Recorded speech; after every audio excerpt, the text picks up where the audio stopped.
Welcome, friend, to another journey together. Tonight, we will uncover ancient wisdom that holds the keys to transforming anxiety and overthinking into the deep, peaceful sleep your soul craves. If you'd like, feel free to share what time it is and where you're listening from. Your mind has been running all day. You're exhausted, not just from the day, but from thinking itself. The constant mental chatter that never seems to stop, even when your body desperately needs rest. Tonight, that changes.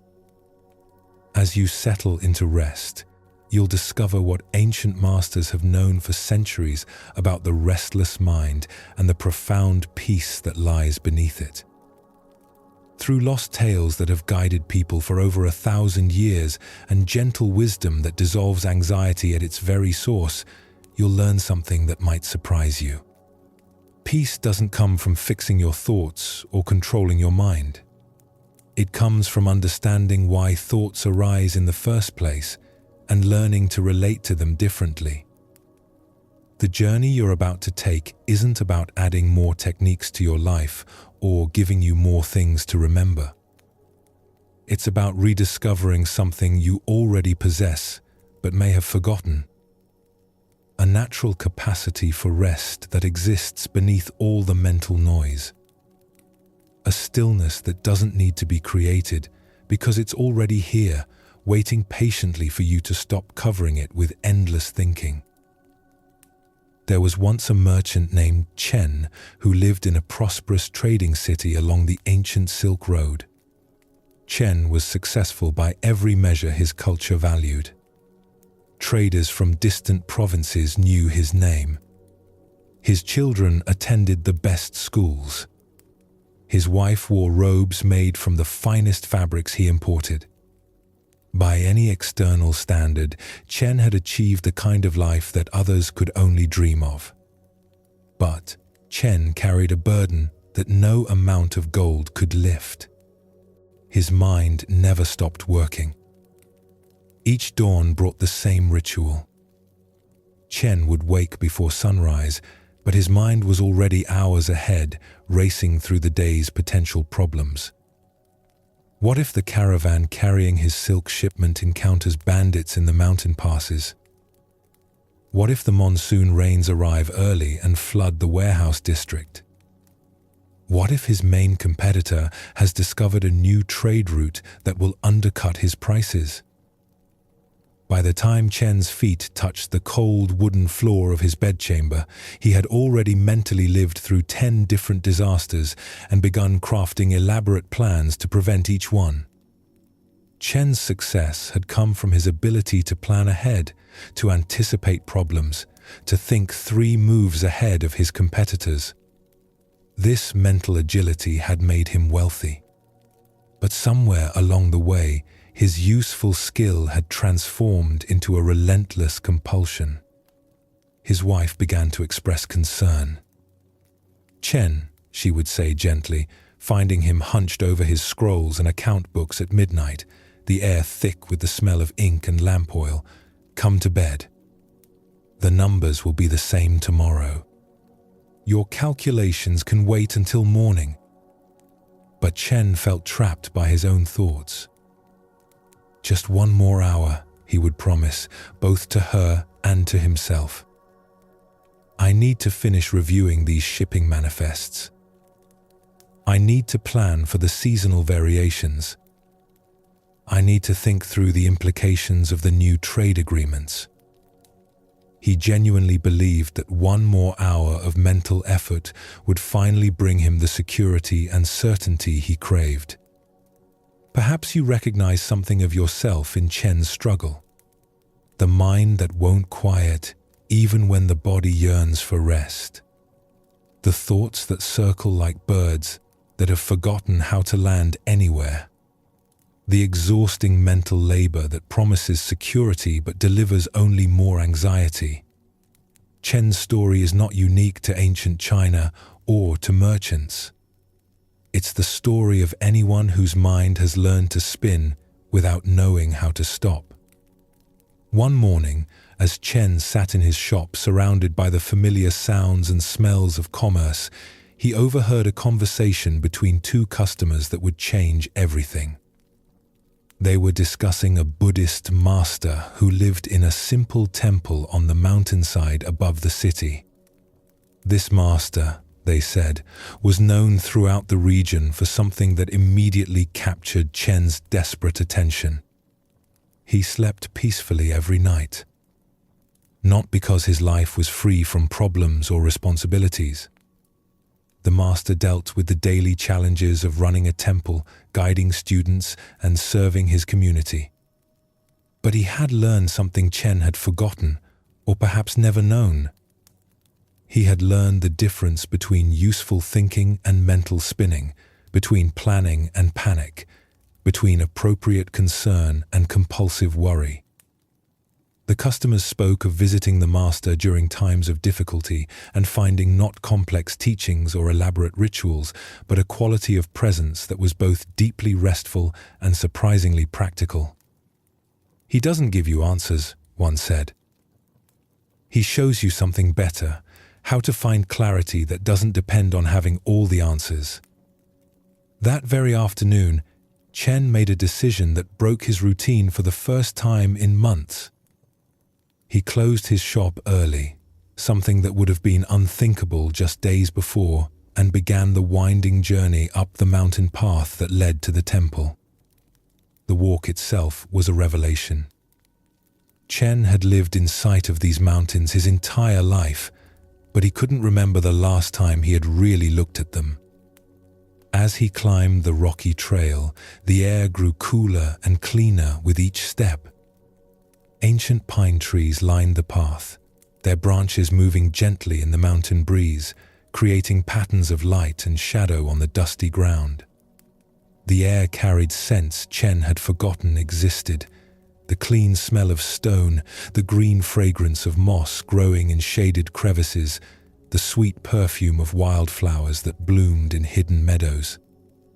For the first few minutes of the climb, Chen's mind continued its familiar patterns. He found himself calculating how much business he might lose by closing early, rehearsing what he would say to the master, wondering whether this trip was a practical use of his time. But something about the physical rhythm of walking, combined with the beauty of his surroundings, began to work on him like medicine. His breathing, which had been shallow and slightly rushed for so many months that he'd forgotten what normal breathing felt like, began to deepen and slow. His steps found a steady rhythm that didn't require conscious management. The mountain path demanded just enough attention to navigate safely, but not so much that his mind could spin off into its usual elaborate scenarios. By the time Chen reached the temple, the sun was beginning to set, painting the sky in soft colors that shifted from gold to rose to purple. The temple was simpler than he had expected, not the elaborate complex he had imagined, but a modest wooden building that seemed to grow naturally from the mountainside. Wind chimes made of bamboo hung from the eaves, creating a gentle melody that mixed with the sound of water flowing over stones somewhere nearby. Chen had expected to find formal gates, impressive statuary, perhaps a test of his worthiness, or a complex ritual of approach. Instead, when he knocked on the simple wooden door, it opened to reveal an elderly monk whose face was weathered like old leather, but whose eyes held a clarity that reminded Chen of mountain lakes, deep, still, and somehow refreshing just to look into. The master didn't ask Chen to explain his purpose or justify his visit. He simply smiled with what seemed like genuine pleasure at having a visitor and invited him to sit on a plain woven cushion in the temple's main hall. The space was sparse but welcoming. Afternoon light filtered through paper screens, creating a soft golden glow. The air smelled faintly of incense and the wood smoke from a small cooking fire somewhere deeper in the building. Tea was already prepared, steaming gently in simple clay cups that looked handmade. The master poured for both of them with movements that were economical but graceful, like someone who had performed this action thousands of times with complete attention each time. "You look tired," the master said, and Chen was struck by how the observation was made without judgment, just a simple noting of what was obviously true. The words hit Chen with unexpected force. He realized he couldn't remember the last time anyone had simply seen him, rather than seeing his function as a successful merchant. He nodded, feeling the weight of exhaustion he had been carrying for so long that it had become invisible to him. Not just physical tiredness, but a deep weariness that lived in his bones, in his mind, in his spirit. "When did you last notice your breath?" the master asked, lifting his teacup with both hands and inhaling the fragrant steam. The question seemed strange, almost irrelevant to Chen's concerns. "My breath? It's always there. I don't need to think about it. It just happens automatically while I focus on important things." The master nodded thoughtfully. "Yes, it happens automatically. But do you feel it? Right now, as we speak, air is moving in and out of your body. Cool mountain air entering through your nose, warm air leaving your lips. But your attention is somewhere else, isn't it?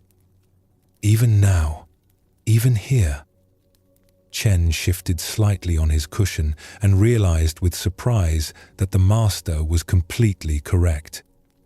Even in this peaceful setting, even while consciously trying to be present for this important conversation, his mind was elsewhere.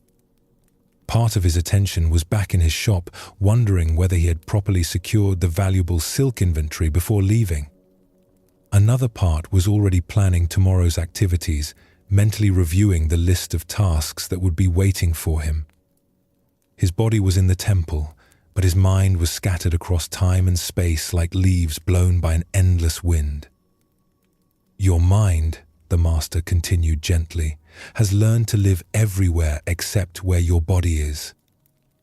It lives in yesterday's regrets and tomorrow's worries. It lives in imaginary conversations and hypothetical problems. But your breath lives only here, only now. It cannot exist in the past because that breath is already gone. It cannot exist in the future because that breath hasn't come yet." The master demonstrated by taking a slow, conscious breath. Chen watched his chest rise and fall with natural rhythm. "Feel your breath now," the master said quietly. "Don't try to change it or control it. Don't make it deeper or slower or different in any way. Just feel it as it is, like noticing something familiar that you had temporarily forgotten." Chen closed his eyes and tried to follow the instruction. He became aware of cool air entering through his nostrils, filling his lungs, then warm air flowing back out. For a moment, there were no trade routes to plan, no inventory to calculate, no competitors to worry about.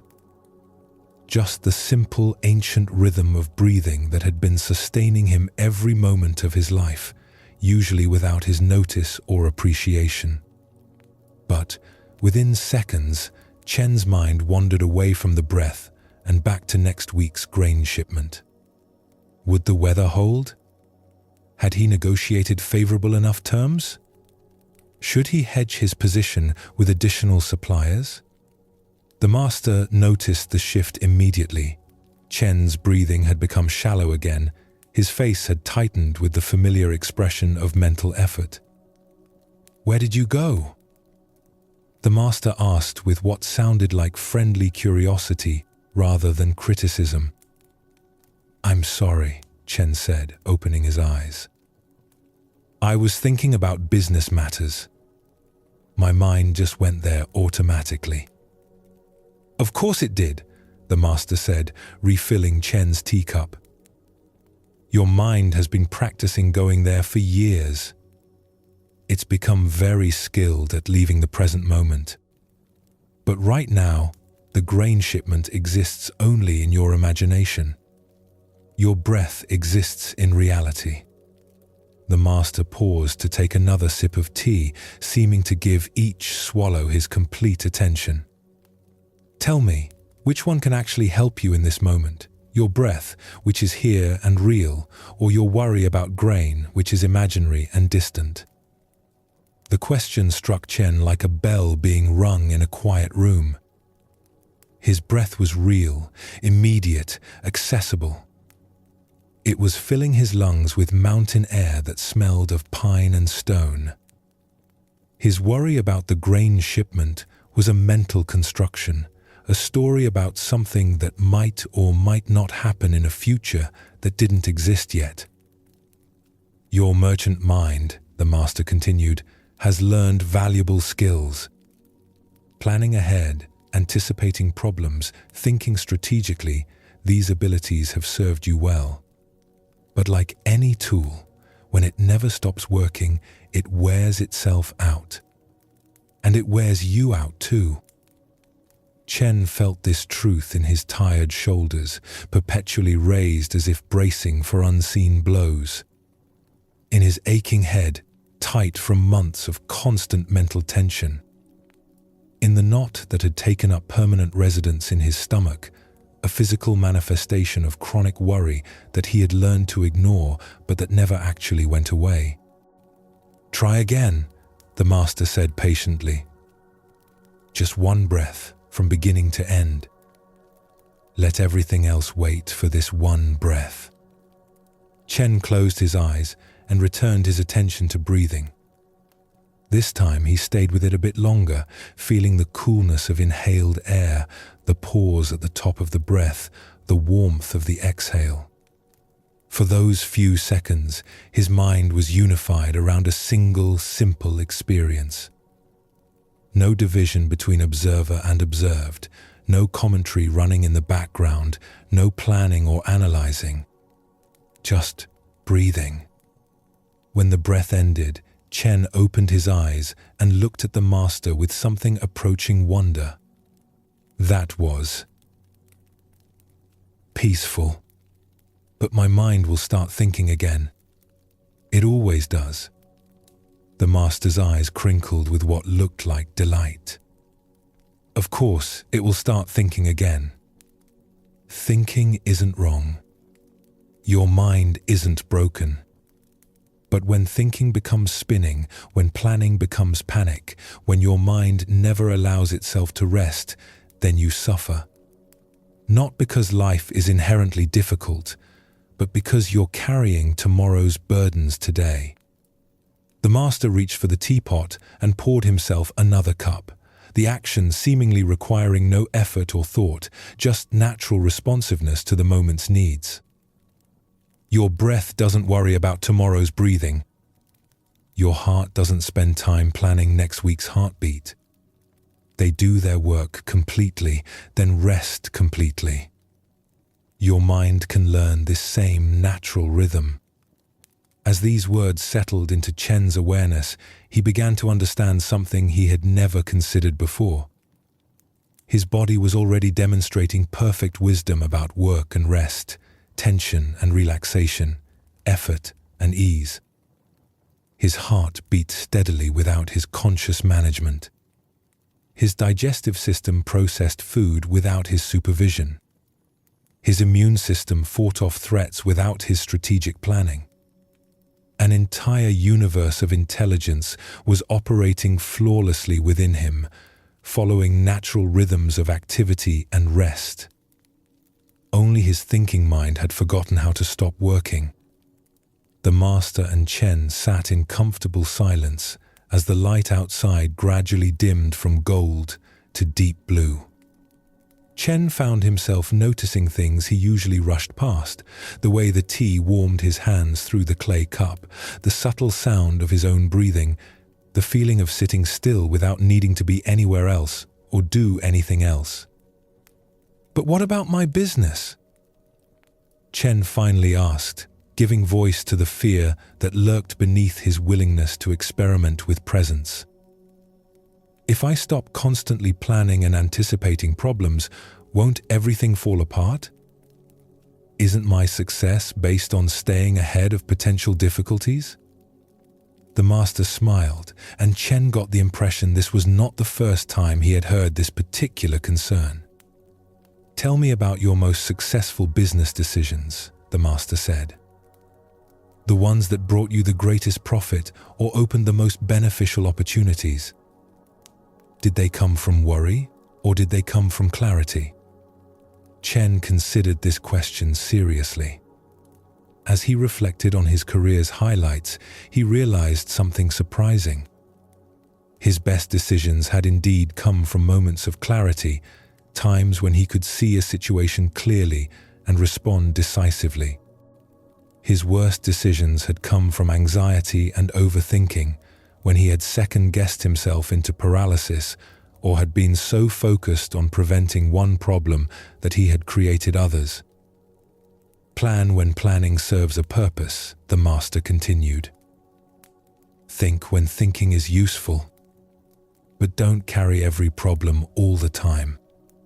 Your mind needs rest, just like your body needs sleep. A well-rested mind makes better decisions than an exhausted one." They continued talking as the evening deepened around them. The master showed Chen simple ways to recognize when his thinking was helpful and when it had become compulsive. How to feel the difference in his body between appropriate concern and chronic anxiety.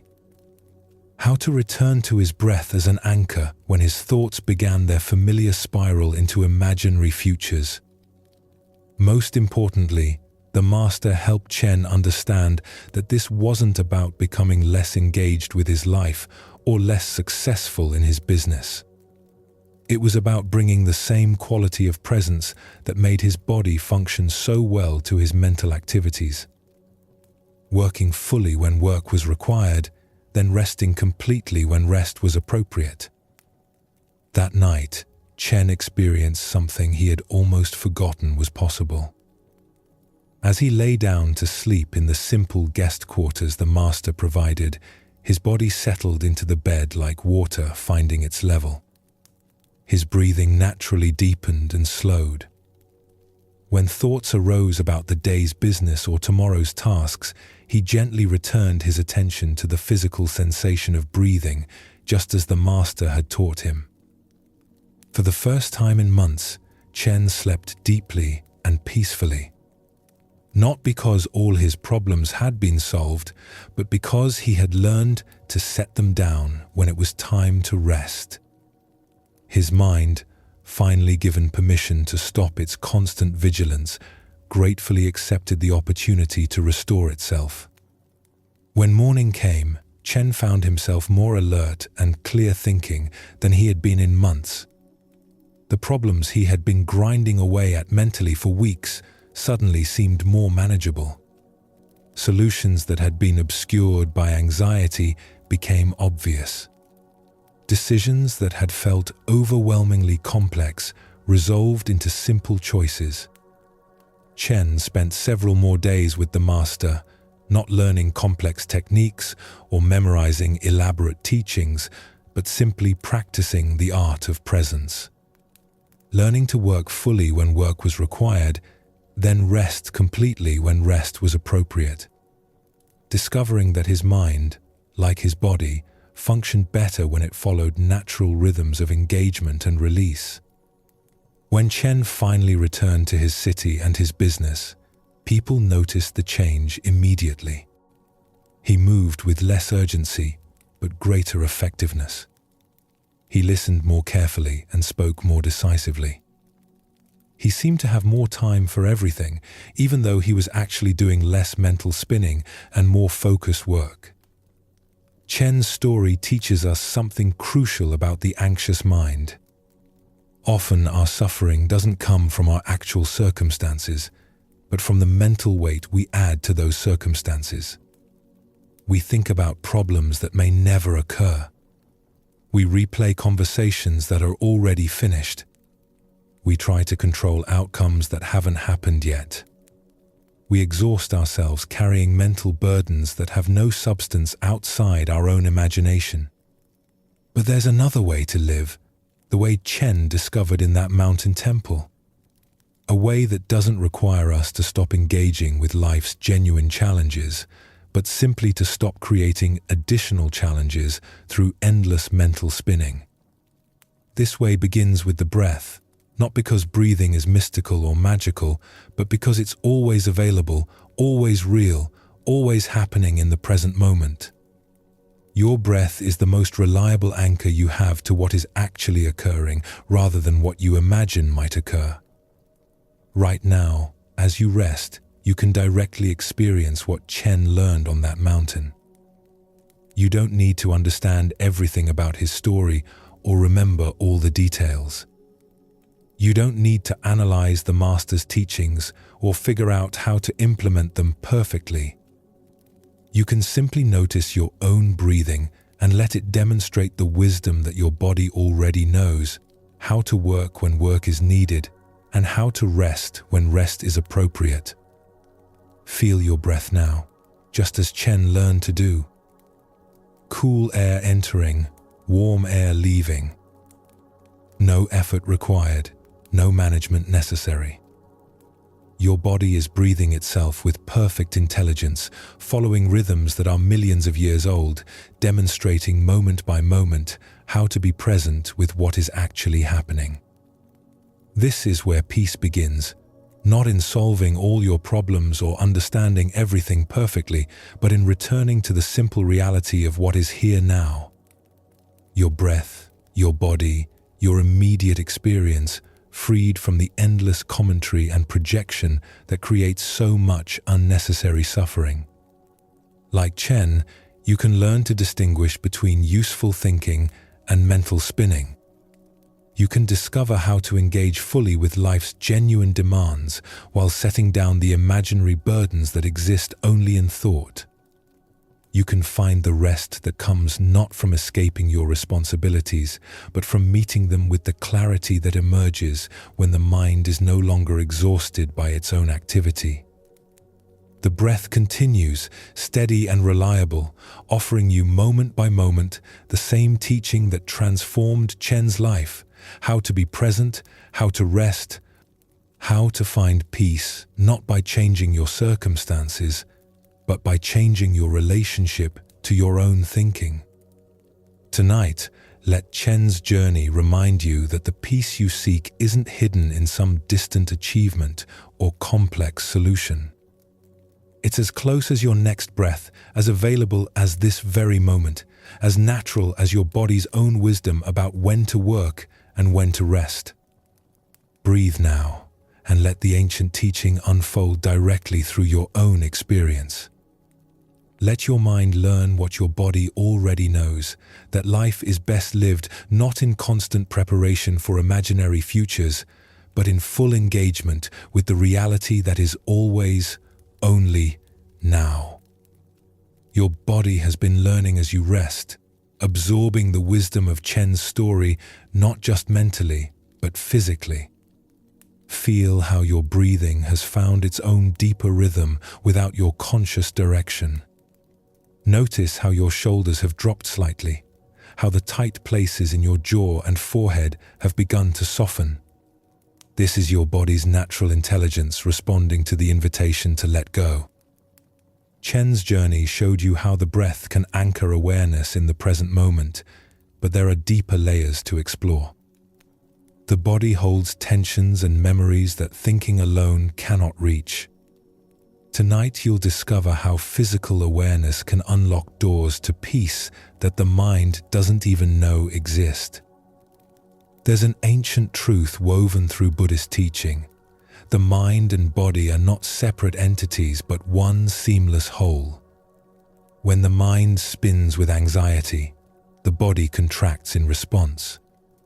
When the body releases tension, the mind naturally follows into stillness. This wisdom becomes medicine when you learn to listen to what your physical form is trying to tell you. Two monks were walking along a country road after the spring rains had turned the earth to thick, clinging mud. The older monk, Master Jin, moved with steady deliberation, his feet finding secure purchase despite the treacherous conditions. His brown robes, darkened with moisture from the mist, swayed gently with each measured step. The younger monk, Kenji, walked beside him with visible impatience, lifting his feet higher than necessary, trying to avoid the mud that inevitably clung to his sandals anyway. The road wound through rice paddies where farmers worked knee-deep in flooded fields, transplanting young green shoots that would eventually feed countless families. The air was thick with humidity and the rich scent of fertile earth. In the distance, mountains rose like sleeping giants beneath layers of grey cloud that promised more rain before evening. The two monks had been traveling since dawn, making their way to a monastery where they would spend several days in intensive meditation retreat. Kenji was eager to arrive, his mind already racing ahead to the teachings he hoped to receive, the insights he expected to gain, the spiritual progress he anticipated making.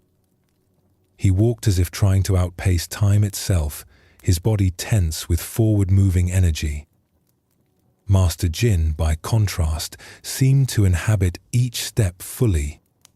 When his foot encountered a stone beneath the mud, he felt the hardness completely before shifting his weight. When a bird called from the flooded paddies, he received the sound without immediately categorizing or judging it. His presence was concentrated in the immediate experience of walking, neither hurrying toward the destination nor lagging behind in memory. They came to a place where the seasonal flooding had washed out a small wooden bridge that normally spanned a swift-moving stream. The water rushed past, brown with runoff from the mountain slopes, carrying twigs and leaves and foam from its tumultuous journey downhill. The current looked deceptively manageable from the bank, but both monks could see the power moving beneath the surface. Standing at the water's edge was a young woman dressed in an elegant silk kimono that had once been pristine white, with delicate blue flowers embroidered along the sleeves and hem. Now the beautiful garment was splattered with mud from her long walk, and her elaborate hair arrangement, which had clearly been styled with great care that morning, was beginning to come undone in the humid air. She looked up as the monks approached, relief flooding her face. "Honored teachers," she called out, bowing as deeply as her muddy skirts would allow. "I have been waiting here for hours, hoping someone would come. I must reach the village on the other side to see my grandmother, who has taken gravely ill.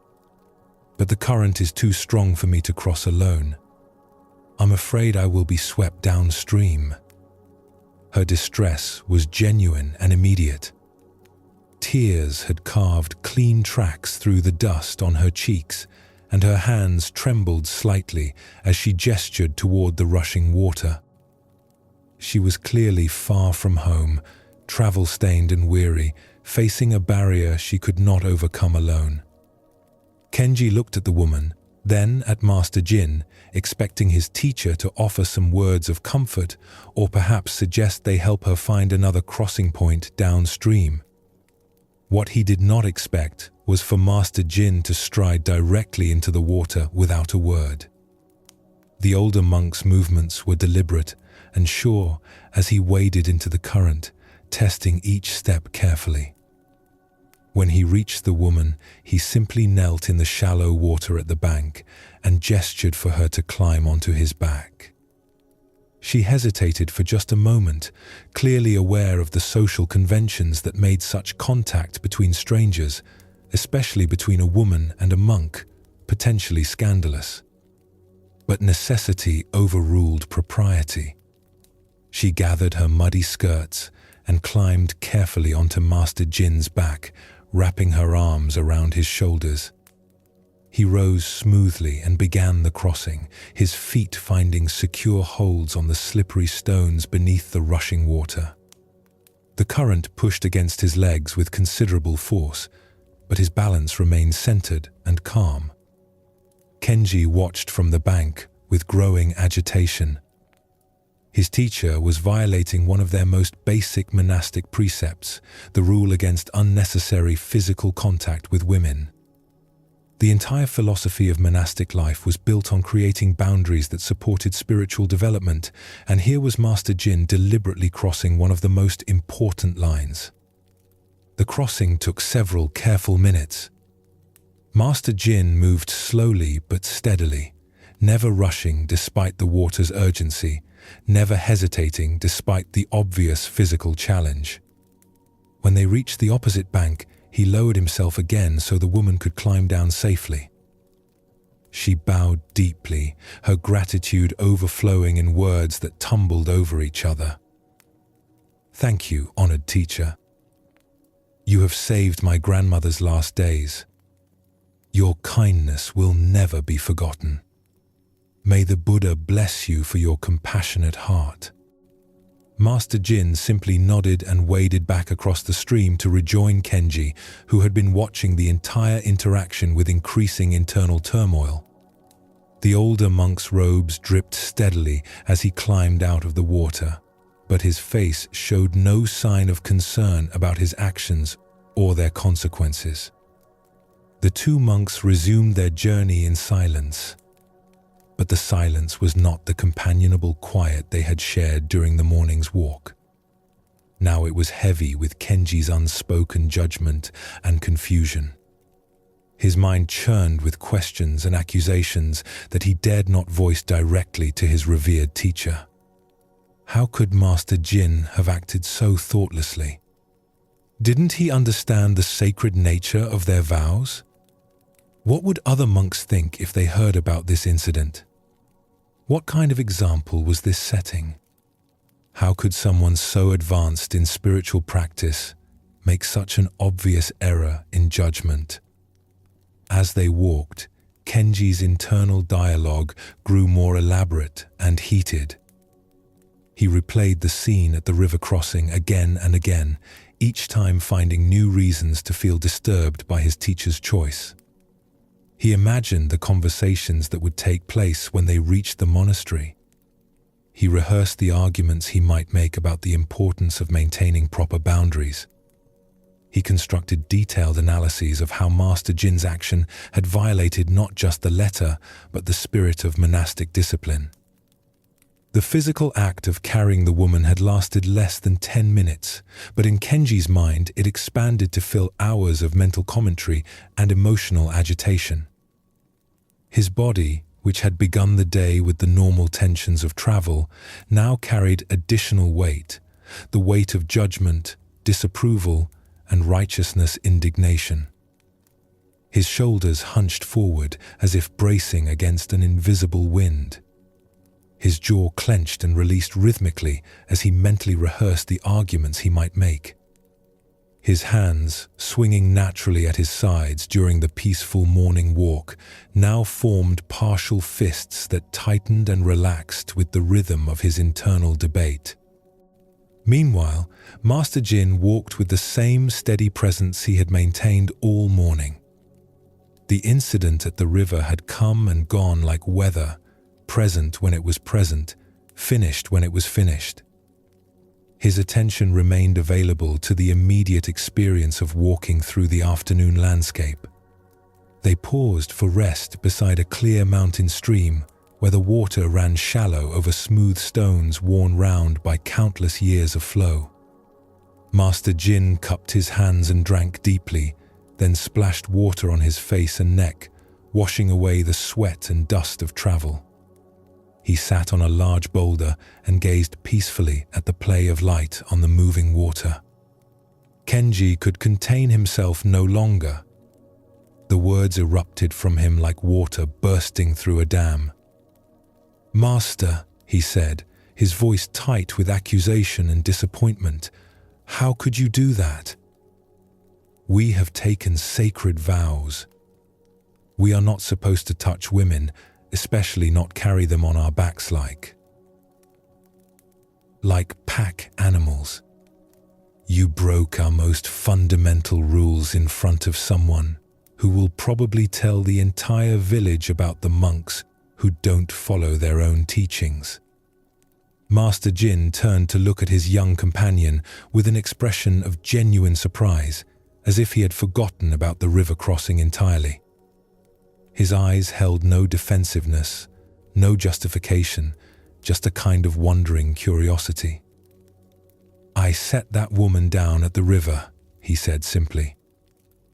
"But you're still carrying her." The words fell into the afternoon air like stones dropped into still water, creating ripples that spread outward in ever-widening circles of understanding. Kenji felt something shift inside his chest, as if a tight knot was beginning to loosen. The simple statement illuminated something he hadn't seen about his own mental processes.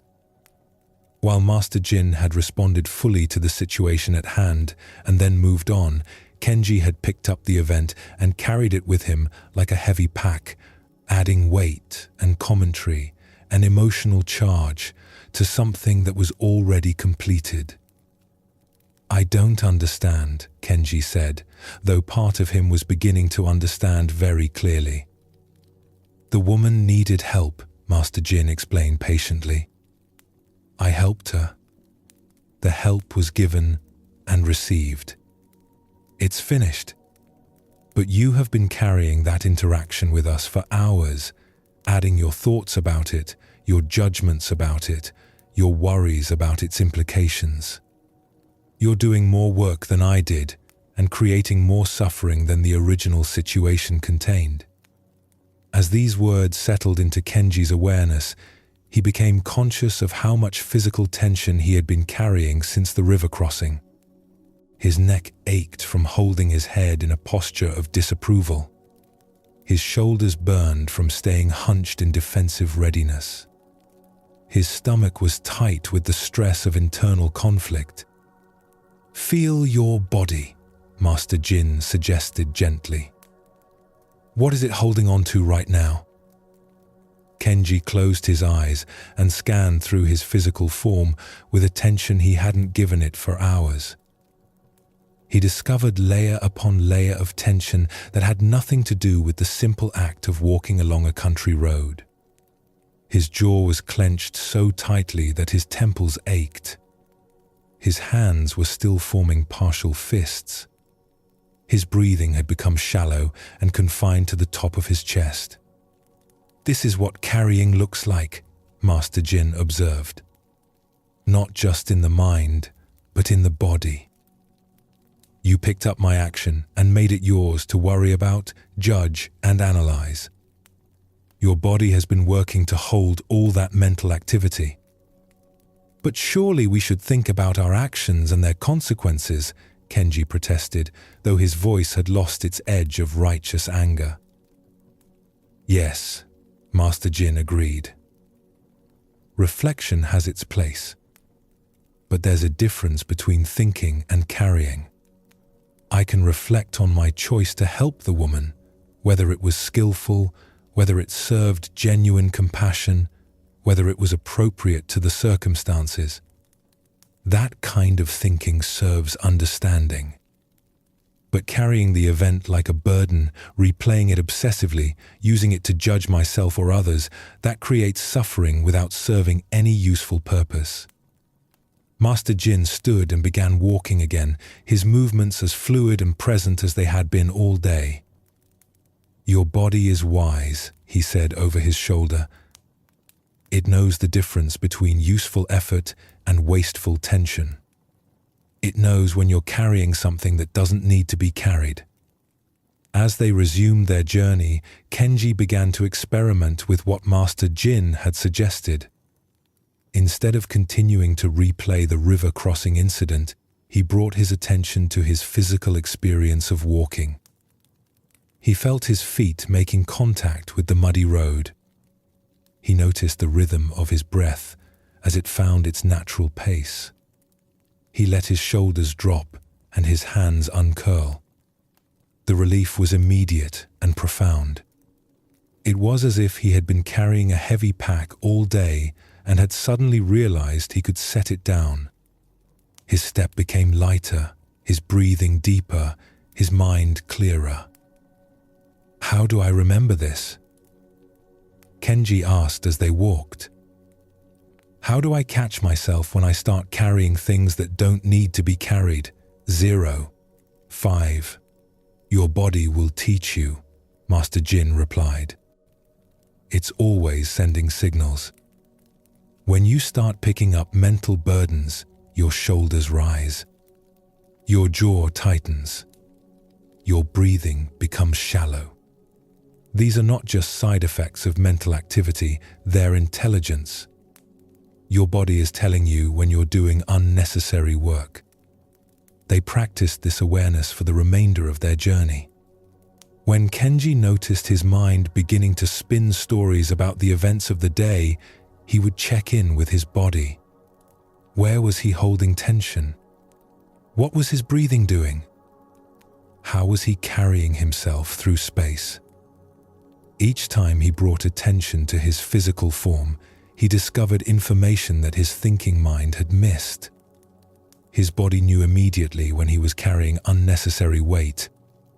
It responded with gratitude and relief when he chose to set down mental burdens that served no practical purpose.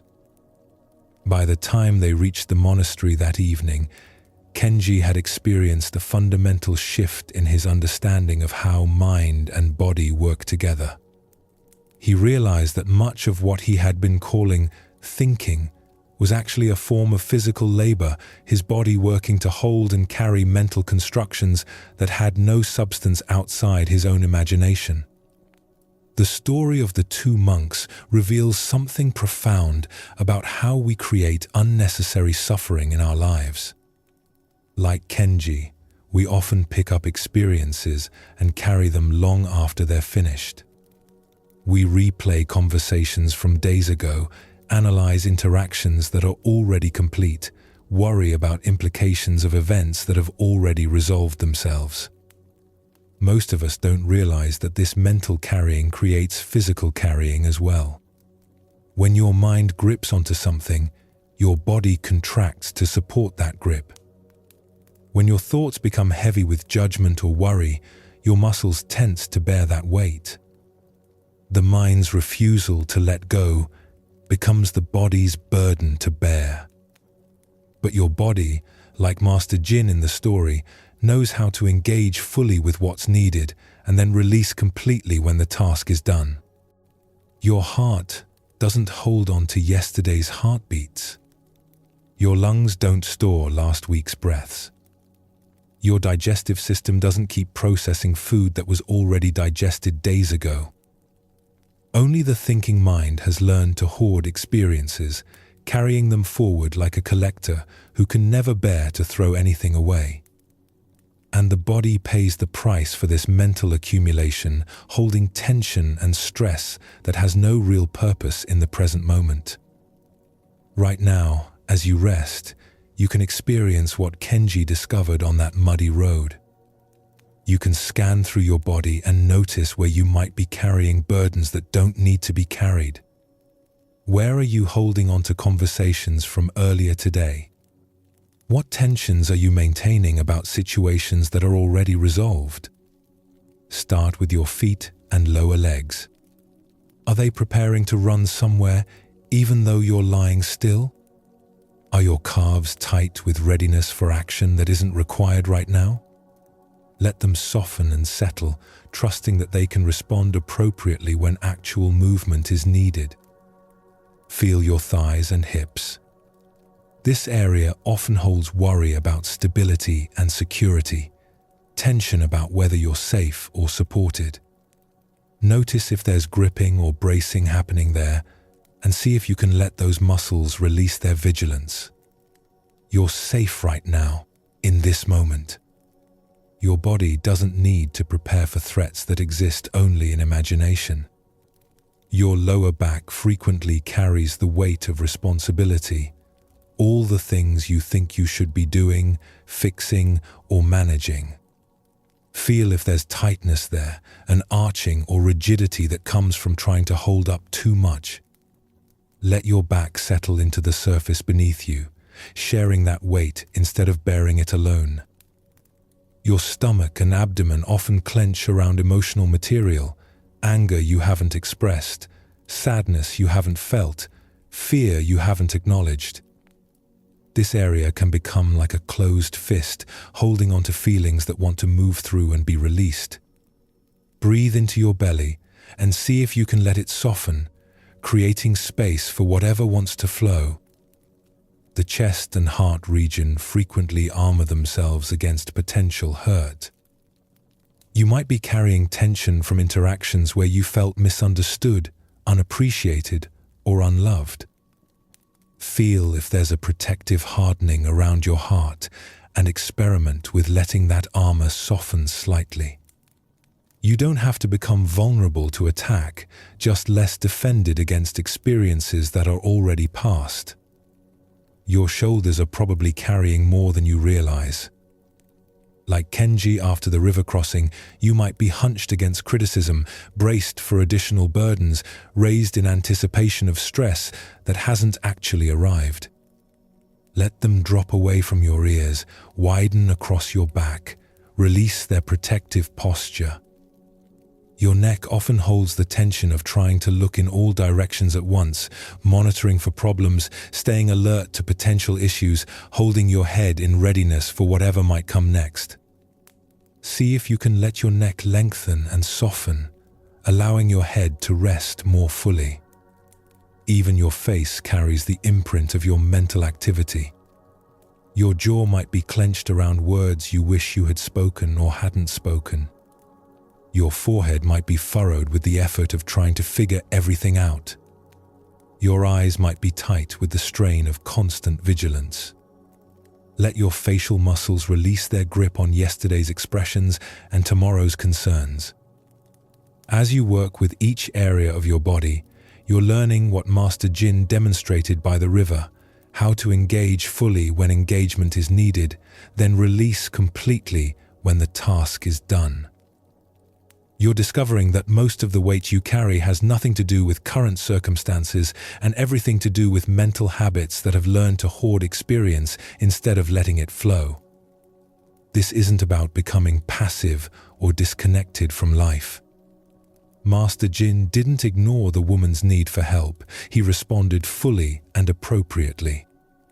But when the helping was complete, he didn't carry it forward as a story about himself, a burden of worry, or a weight of judgment. Your body has this same wisdom.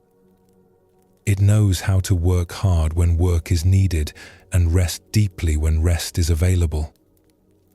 It knows how to feel emotions fully when they arise and let them move through when they're ready to go. It knows how to respond to real threats with appropriate action and relax into safety when the threat has passed. The tension you carry chronically in your shoulders, your jaw, your stomach, your back is often old tension left over from situations that are no longer active.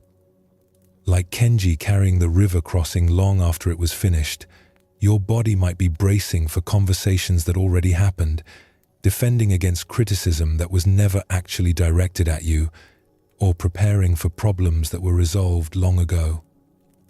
Buddhist body awareness practices teach you to distinguish between necessary tension and unnecessary carrying.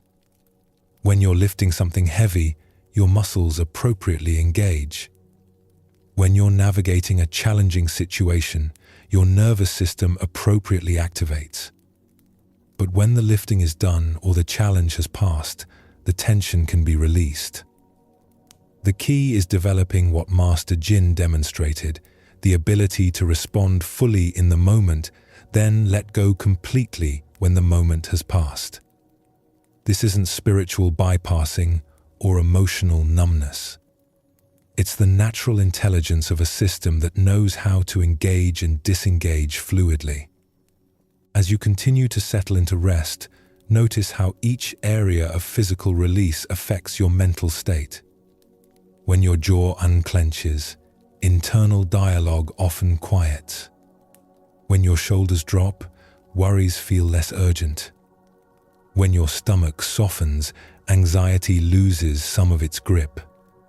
This isn't coincidental. Mind and body are one seamless system. Your breath is the bridge between these two aspects of your being. Each inhale brings fresh possibility into your system. Each exhale offers an opportunity to release what you no longer need to hold. You don't have to analyze what you're letting go of, or understand why you were carrying it. You can simply exhale and trust your body's wisdom about what serves you and what doesn't. The story of the two monks reminds us that most suffering is optional. The unavoidable difficulties of life, like a washed-out bridge or a person in genuine need, come and go like weather. But the suffering we create by carrying these experiences long after they're finished, analyzing them endlessly, using them to judge ourselves or others, this suffering is something we add through our own mental and physical habits. Tonight, as your body settles deeper into rest, you can practice Master Jin's teaching directly. You can engage fully with the process of falling asleep without carrying the day's experiences forward into tomorrow. You can feel whatever emotions or sensations arise without gripping them or pushing them away. You can let your thoughts come and go like clouds passing through sky without making them into permanent residents of your awareness. Your body knows how to do this naturally. It releases the day's tensions without your conscious direction. It processes experiences and lets them go without your management. It carries you towards sleep with ancient wisdom that doesn't require your understanding or control. Trust this wisdom.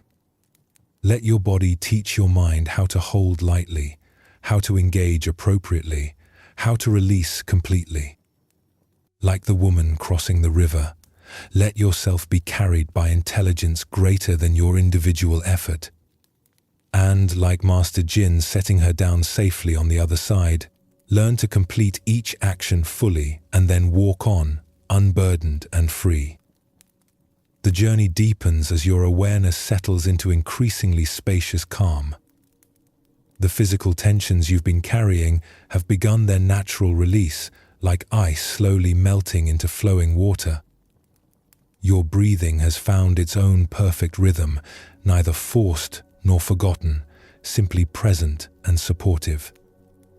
The stories you've heard haven't just entertained your mind, they've been working on deeper levels, reshaping your relationship to thought itself. Tonight you're discovering something that anxious minds often forget, that space itself is healing. Not emptiness as absence, but spaciousness as possibility. The mind, like an overstuffed room, sometimes needs clearing before clarity can emerge. This next teaching reveals how mental accumulation, even of good things, can become its own form of suffering. In the mountain province of ancient China, during the Song dynasty, when poetry and philosophy flourished like cherry blossoms in spring, there lived a scholar named Wei whose hunger for knowledge had consumed his life. Wei was not an ordinary student, but a man possessed by an almost mystical drive to understand everything that could be understood, to collect every piece of wisdom that had ever been written, to master every field of inquiry that existed under heaven.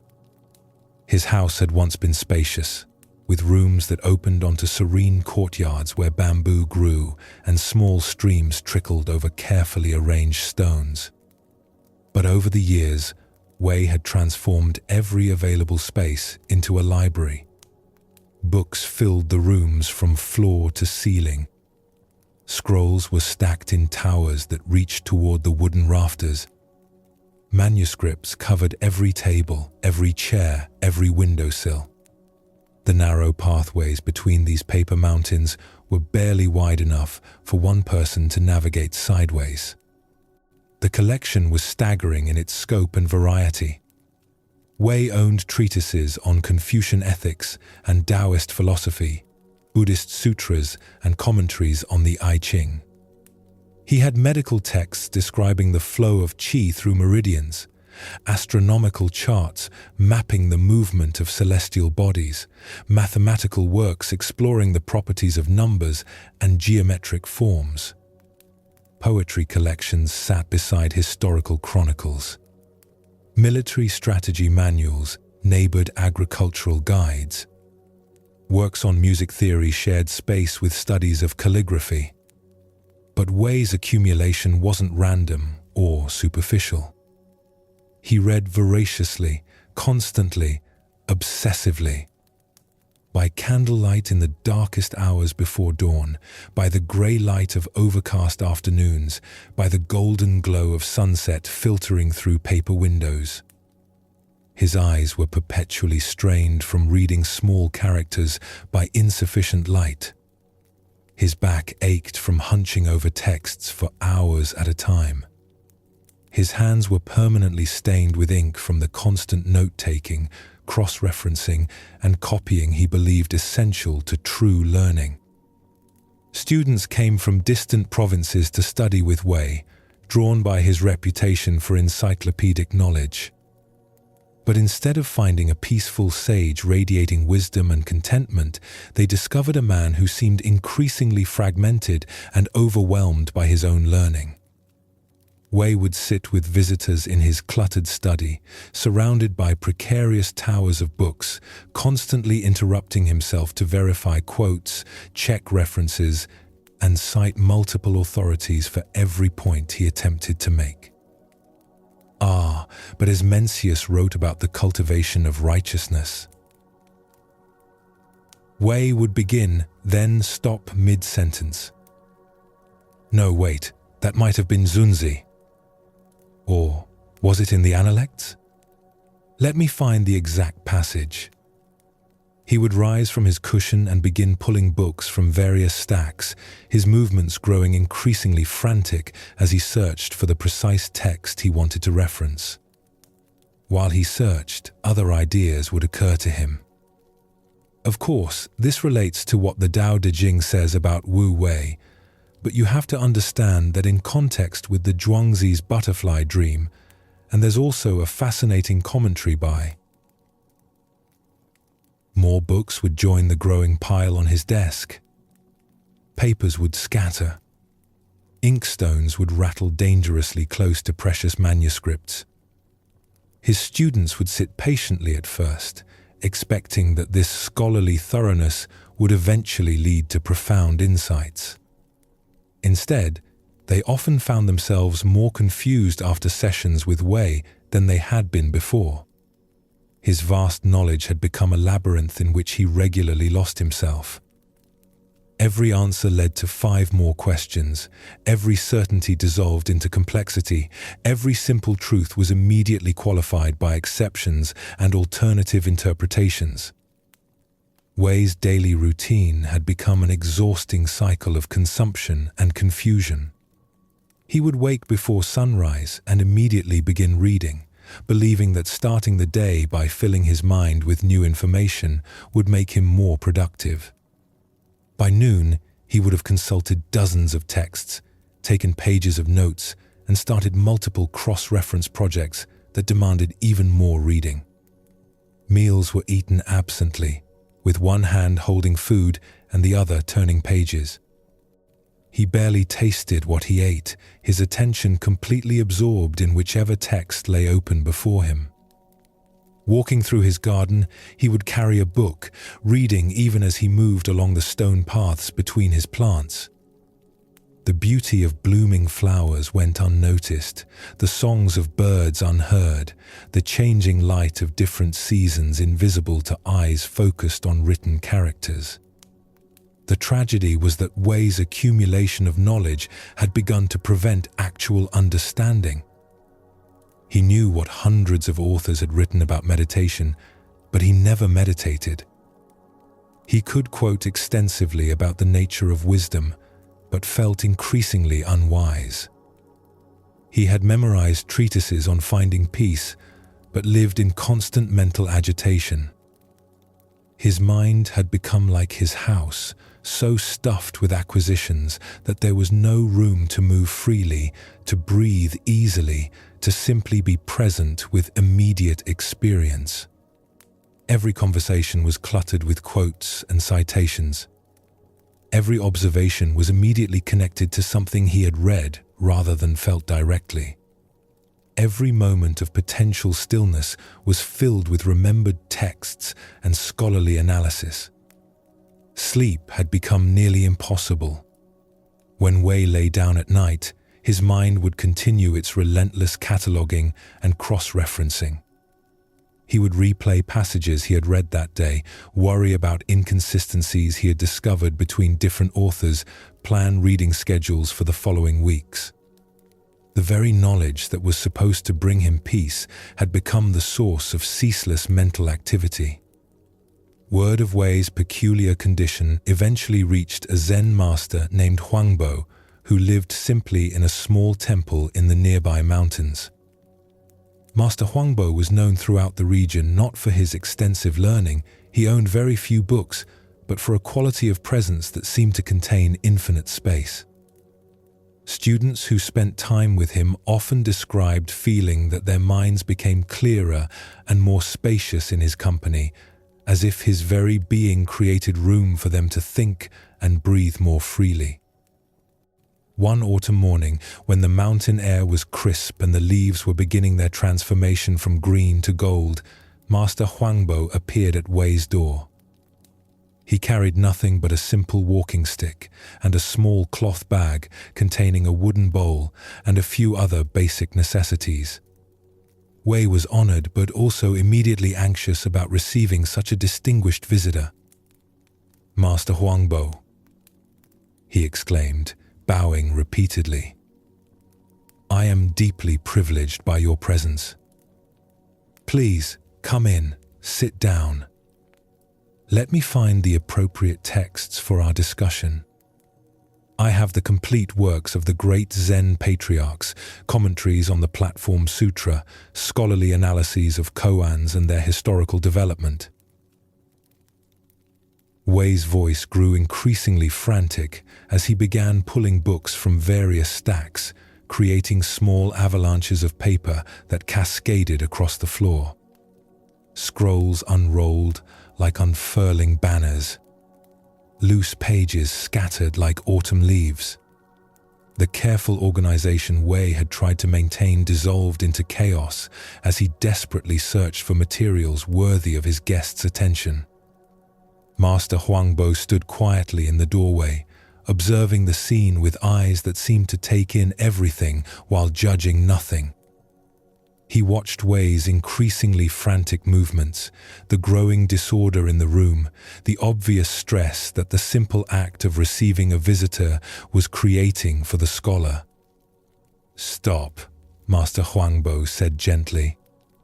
The single word fell into the chaos like a stone dropped into turbulent water, creating ripples of stillness that gradually spread outward. Wei froze in mid-motion, a heavy volume in each hand, his face flushed with effort and embarrassment. "What are you looking for?" Master Huangbo asked, his voice carrying a quality of spaciousness that seemed to make the cramped room feel larger. "The right texts for our conversation," Wei replied, still clutching the books. "Something worthy of your wisdom, appropriate to the depth of understanding you bring." "I see," Master Huangbo nodded thoughtfully. "And what conversation are we having?" Wei blinked, realizing with a shock that in his excitement about finding the perfect materials, he had forgotten to consider what they might actually discuss. "Well, we haven't started yet. I'm still preparing." Master Huangbo smiled with what seemed like genuine delight. "You have spent years preparing for conversations you never have time to hold because you're always preparing for them." The observation hit Wei like cold mountain air filling lungs accustomed to stuffy rooms. He looked around his study, at the towers of books that blocked natural light, at the papers that covered every surface, at the narrow pathways that made movement difficult, at the accumulated wisdom that had somehow become an obstacle to actual understanding. "May I suggest," Master Huangbo continued, settling onto a cushion in the one small, clear space available, "that we have a different kind of conversation? One that requires no books, no references, no preparation, 0. 5. Wei set down the volumes he had been holding and sat opposite his guest, though even sitting required him to move several stacks of papers. "I'm not sure I know how to have that kind of conversation," he admitted. "My thoughts always want to reference something I've read, to quote authorities, to verify accuracy." "Yes," Master Huangbo agreed. "Your mind has become like a marketplace where hundreds of vendors are all shouting at once, each claiming to have exactly what you need. But with so many voices competing for your attention, can you hear your own thoughts? Can you notice what you actually think and feel beneath all the quotations and references?" This question opened something in Wei's awareness that had been closed for so long he had forgotten it existed. When was the last time he had simply observed his own direct experience without immediately relating it to something he had read? When had he last allowed a thought to arise and be considered on its own merit without instantly consulting his mental library of authorities? "Close your eyes," Master Huangbo suggested. "Don't think about what you know about closing eyes or meditation or spiritual practice. Just close them." Wei found this instruction surprisingly difficult. As soon as his eyes closed, his mind began cycling through meditation techniques he had studied.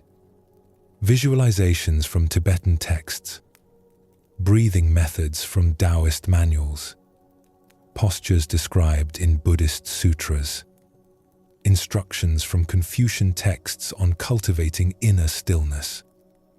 "You're reading books in your head," Master Huangbo observed with what sounded like affectionate amusement. "Even with your eyes closed, you're consulting your library. Can you simply sit without referencing anything you've learned about sitting?" This was harder than Wei had expected.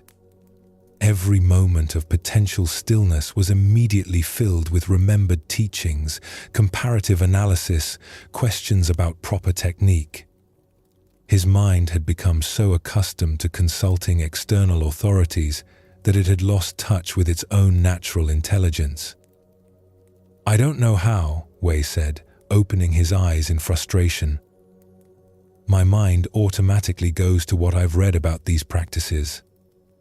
I can't seem to just sit without thinking about sitting." "Excellent," Master Huangbo said, his eyes brightening. "That's the first honest thing you've said since I arrived. I don't know is the beginning of all real learning." Master Huangbo gestured around the cluttered room. "You have filled your mind the way you have filled this house. Every space is occupied, every moment is crowded with information. But tell me, does a cup hold water better when it's already full or when it's empty?" The metaphor was simple but profound. Wei realized that his mind had become like a cup that was always full, unable to receive anything new because there was no space for it. Every experience was immediately filtered through existing knowledge. Every insight was compared to established authorities. Every moment of potential direct understanding was cluttered with scholarly commentary. "What should I do with all these books?" Wei asked, looking around at the accumulated wisdom that had somehow become a prison of information. "That depends," Master Huangbo replied.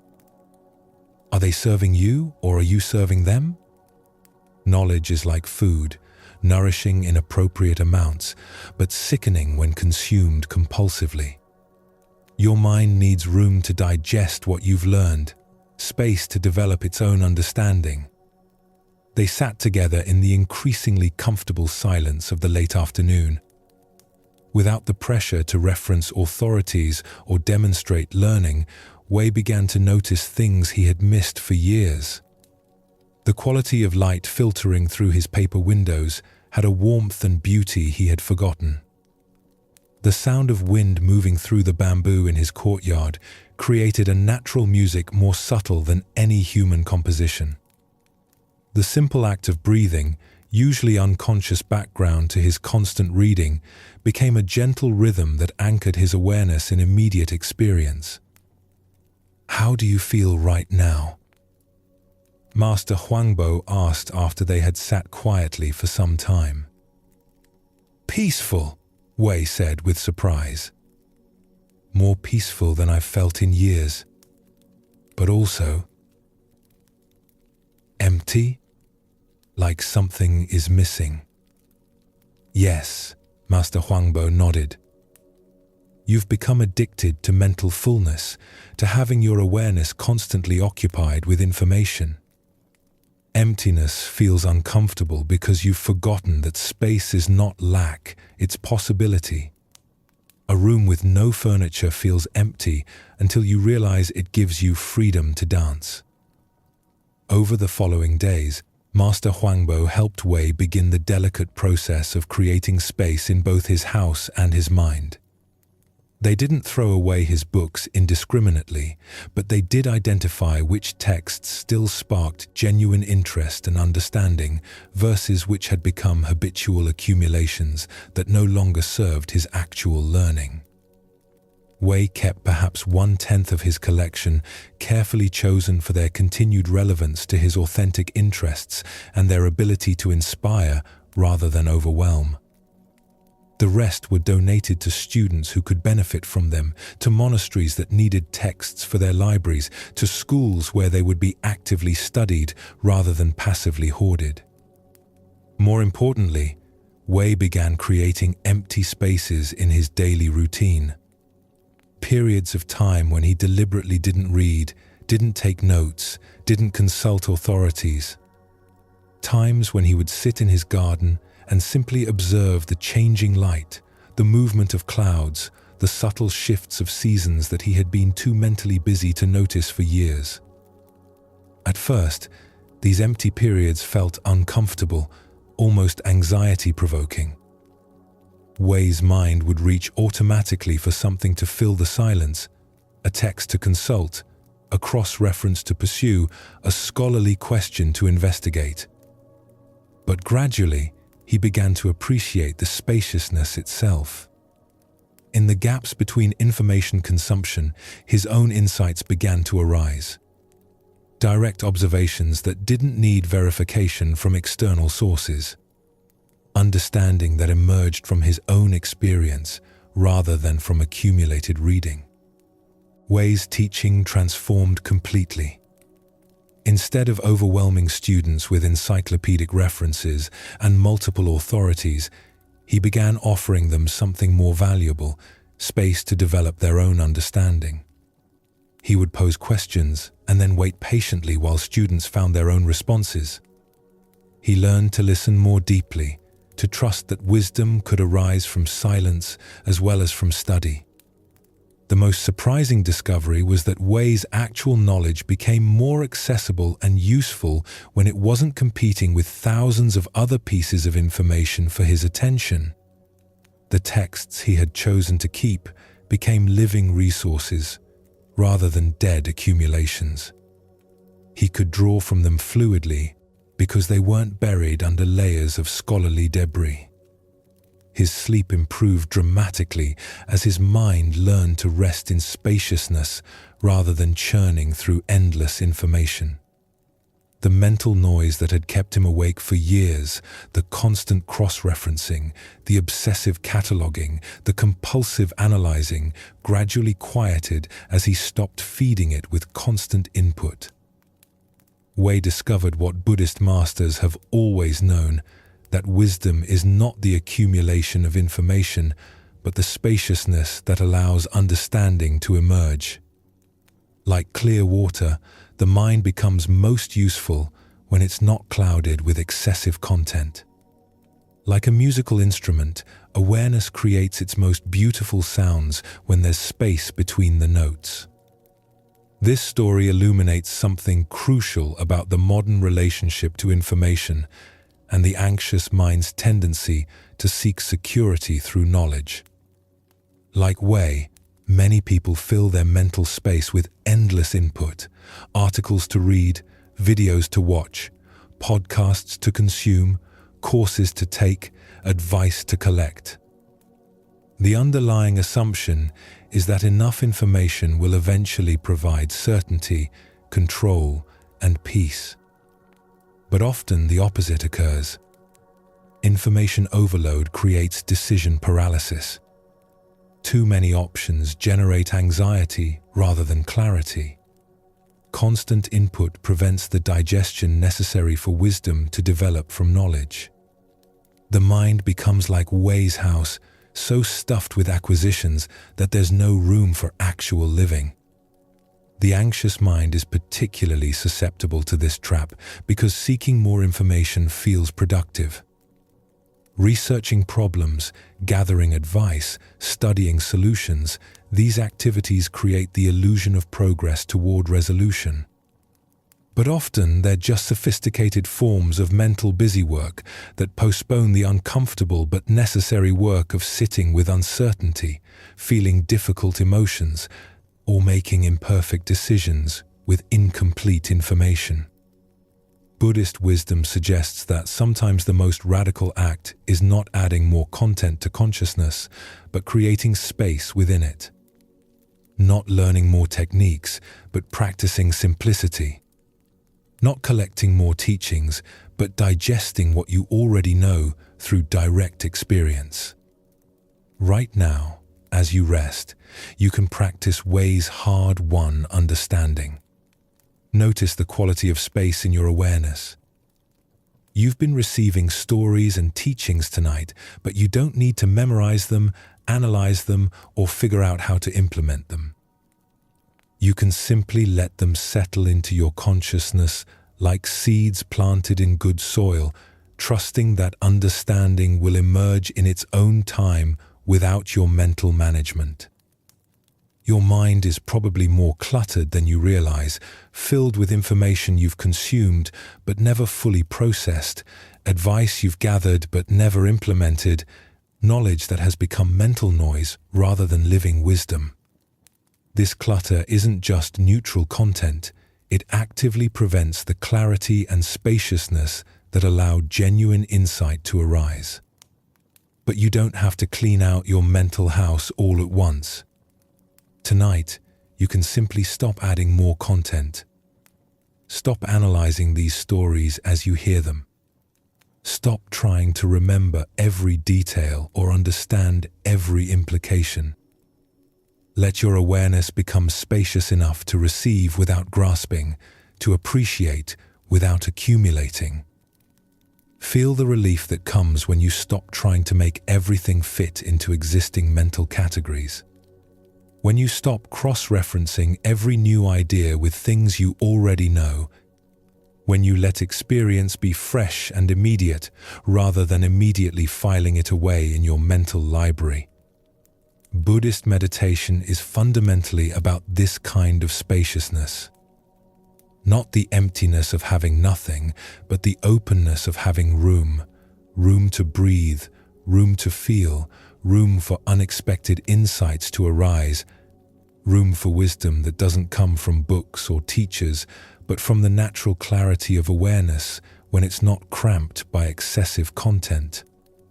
This spaciousness isn't passive or vacant. It's vibrantly alive, receptive, intelligent. Like the space in a musical hall that allows sound to resonate, or the space in a garden that allows flowers to grow, mental space is what permits understanding to develop and wisdom to flourish. As your body continues its natural descent towards sleep, let your mind practice Wei's liberation. Don't try to process or integrate everything you've heard tonight. Don't plan how you'll remember these teachings or apply them tomorrow. Simply rest in the spaciousness that's available right now, the gap between thoughts, the pause between breaths, the openness that exists whenever you stop filling every moment with mental activity. Your consciousness knows how to use space wisely, just as your body knows how to use rest for healing and renewal. Trust this natural intelligence. Let your awareness become as spacious as the night sky, holding whatever arises without being crowded or overwhelmed by it. In the morning, you may find that insights have emerged not from effort, but from emptiness, not from adding more content, but from creating room for understanding to develop naturally. This is Wei's gift to you, the recognition that sometimes the most profound learning comes not from accumulating more, but from clearing space for wisdom to breathe. Rest now in this spaciousness, letting it support you as you move deeper into the night's teaching. The next layer of understanding awaits, emerging not from complexity, but from the elegant simplicity that only becomes visible when the mind finally has room to see clearly. Your journey through these ancient teachings has been reshaping something fundamental about how you relate to your own experience. The breath has shown you an anchor in the present moment. The body has taught you about releasing what doesn't need to be carried. The mind has revealed how spaciousness itself can be healing. Now you're ready for perhaps the most challenging and liberating wisdom of all, how to make peace with uncertainty itself. The anxious mind craves predictability, clear outcomes, guaranteed results. It exhausts itself trying to peer into an unknowable future, analyzing every possibility, preparing for every potential scenario. But what if this very craving for certainty is what creates so much suffering? What if peace comes not from knowing how everything will turn out, but from learning to rest comfortably in the vast maybe that surrounds all human experience? In a fertile valley nestled between rolling hills where morning mist clung to ancient oak trees and streams ran clear over smooth stones, there lived a farmer named Liu whose fields produced rice, soybeans, and vegetables that fed not only his own family, but many families in the surrounding villages. Liu's farm had been in his family for 7 generations, passed down from father to son, along with the accumulated wisdom of weather patterns, soil conditions, and the subtle arts of working in harmony with natural cycles. But Liu was known throughout the region not for his agricultural success, which was considerable, or for the size of his harvests, which were consistently abundant, but for something much more unusual: his remarkable equanimity in the face of what others called good fortune and bad fortune.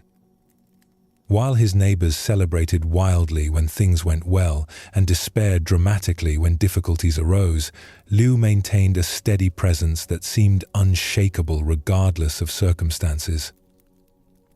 This unusual quality first became apparent to his neighbors during Liu's 35th year, when an event occurred that everyone in the valley immediately recognized as either a great blessing or a terrible curse, depending on their perspective. Liu owned a single horse, a strong chestnut mare named Jade, who had been his companion and primary work partner for over a decade. In a community where most farmers worked entirely by hand, using simple tools passed down through generations, Liu's horse represented significant prosperity. Jade could plow in a morning what would take Liu several days to accomplish alone. She could carry to market loads that would require multiple human trips. During harvest season, her strength multiplied Liu's productivity many times over. In the economic reality of their agricultural community, the horse was not just a valuable asset, but the foundation of Liu's relative prosperity. One crisp morning in early spring, when the first green shoots were just beginning to emerge from the rich, dark soil and the air carried the promising scent of growing things, Liu woke to find his paddock gate standing open. Jade was nowhere to be seen. The wooden fence posts showed signs of recent damage, as if something had spooked the horse during the night, causing her to break through and flee into the surrounding countryside. Liu examined the broken gate with the same methodical attention he gave to all farm problems, noting the direction the horse had traveled and the nature of the damage. But his reaction was notably different from what his neighbors expected. There was no cursing, no apparent distress, no frantic organization of search parties. Liu simply repaired the gate and went about his morning chores. Word of the missing horse spread quickly through the valley's network of interconnected farms. Neighbors began arriving before noon, gathering in Liu's courtyard to offer sympathy and assistance. They brought offers to help search the surrounding hills, suggestions about where Jade might have gone, and most of all, condolences for what they universally recognized as a significant misfortune. "Liu," said his nearest neighbor, an elderly man whose own small plot required entirely manual cultivation, "this is terrible luck. Just before planting season too. How will you prepare your fields without the horse? How will you transport your harvest to market? This could ruin your whole year's income." Other neighbors nodded in agreement, their faces showing genuine concern mixed with the subtle satisfaction that sometimes accompanies others' misfortunes. "Such bad luck," they murmured. "What awful timing. This must be devastating for you." Liu, who had been hoeing weeds in his vegetable garden while his neighbors discussed his predicament, straightened slowly and leaned on his hoe handle. His weathered face, deeply lined from decades of outdoor work, showed no sign of the distress his visitors expected to see. "Maybe," he said simply, his voice carrying neither agreement nor disagreement with their assessment. The neighbors were puzzled by this response. They had come prepared to offer comfort for obvious misfortune, but Liu didn't seem to need comforting. His single-word response hung in the morning air like mist that refuses to burn off despite the sun's warming rays. "Maybe?" One neighbor repeated, clearly confused. "Liu, your horse is gone. Your most valuable possession, your primary source of agricultural power, your main economic advantage, it's disappeared. How can you say maybe about whether this is bad luck?" Liu returned to his hoeing, each movement deliberate and unhurried. The rhythmic scraping of his hoe against soil and weeds provided a steady counterpoint to his neighbor's agitation. "Maybe," he repeated, offering no further explanation. The neighbors exchanged concerned glances. Perhaps the shock of losing Jade had affected Liu's mental faculties. Perhaps he was in denial about the severity of his situation. They continued to offer practical assistance, help organizing search parties, loans of manual labor to compensate for the missing horse, advice about where to look for lost animals. But Liu simply continued his garden work, acknowledging their offers politely but declining them with gentle firmness. "The horse will return if returning serves some purpose," he said. "If not, something else will unfold." Frustrated by his apparent lack of appropriate concern, the neighbors eventually departed, muttering among themselves about Liu's strange attitude toward what was clearly a serious setback. Some suspected he was hiding his true feelings out of pride. Others worried that years of solitary farming had made him eccentric. Most concluded that he simply hadn't yet grasped the full implications of his loss. 3 days passed.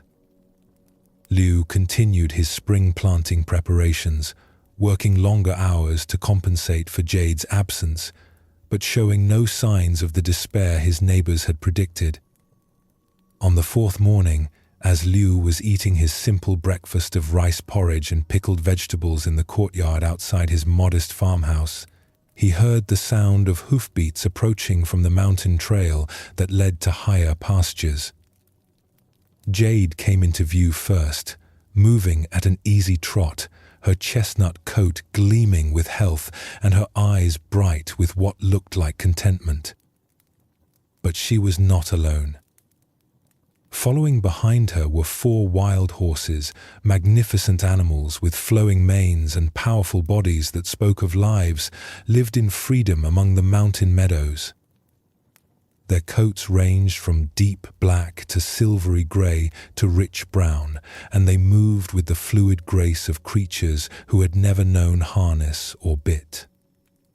The wild horses followed Jade into Liu's paddock as if they belonged there, apparently having accepted her as some sort of leader during their mountain adventure.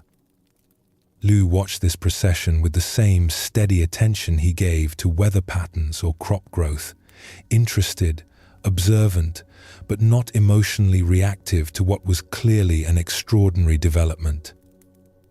Word spread even faster than it had when Jade disappeared.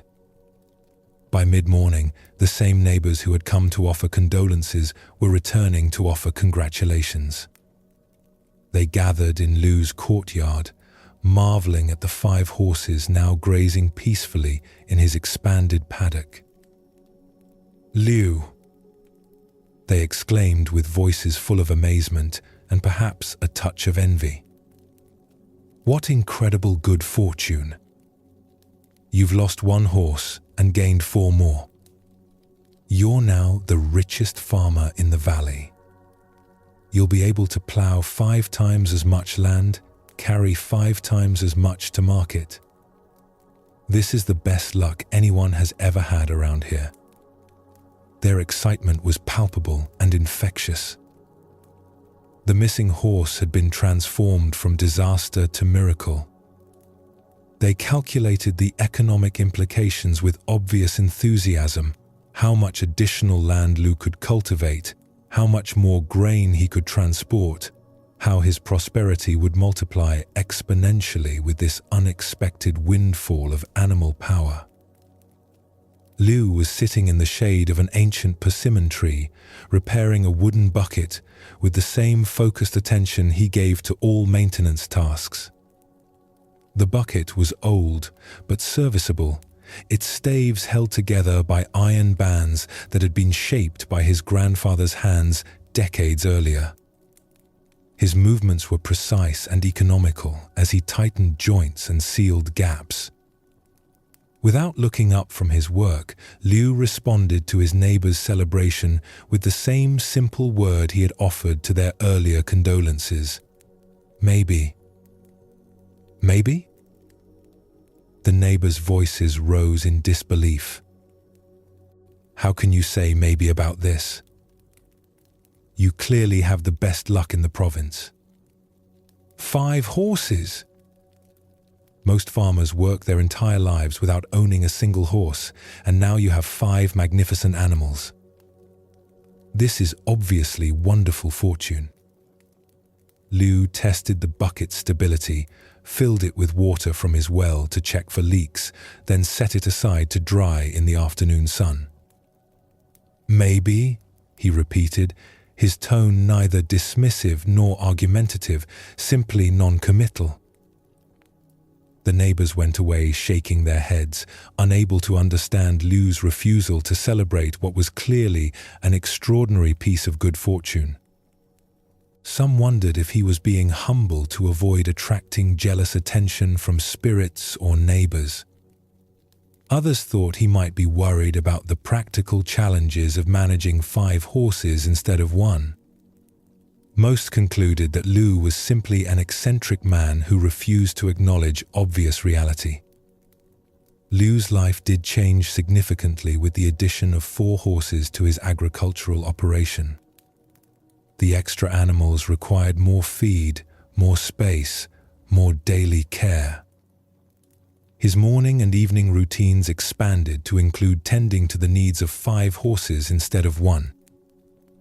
But they also enabled him to cultivate significantly more land, to transport much larger loads, to complete seasonal work in a fraction of the time previously required.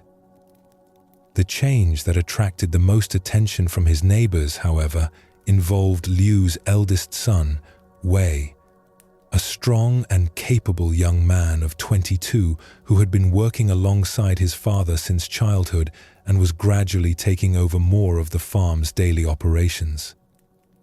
Wei was known throughout the valley for his skill with animals, his understanding of farming techniques, and his ambitious plans for expanding the family's agricultural enterprise. Wei was particularly excited about the 4 new horses. He saw them not just as additional work animals, but as an opportunity to transform their farm into the most productive operation in the region. He began developing plans for breaking the wild horses to harness, training them for various agricultural tasks, and integrating them into expanded cultivation schedules that would dramatically increase their annual harvest. The training process was challenging. The wild horses had never been handled by humans and initially resisted all attempts at domestication. They were powerful, spirited animals accustomed to complete freedom, and they did not adapt easily to the constraints and disciplines of agricultural work. Wei approached the training with determination and skill, using techniques passed down through generations of his family. He worked patiently with each horse, gradually building trust, establishing communication, teaching them to accept human direction.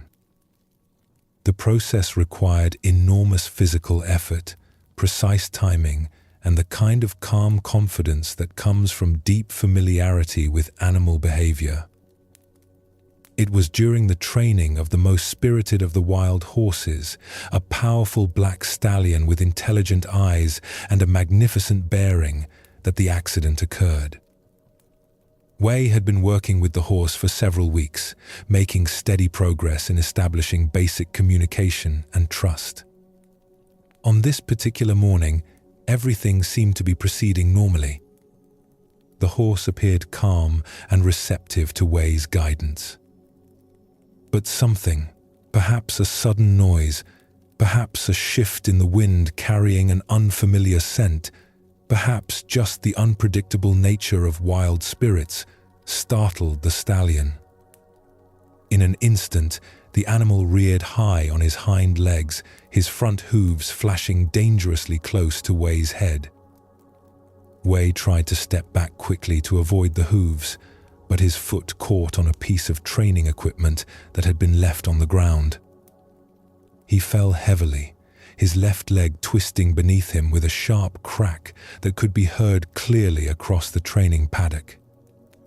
The stallion, equally startled by Wei's sudden movement and cry of pain, wheeled and galloped to the far side of the enclosure, leaving Wei lying motionless on the packed earth.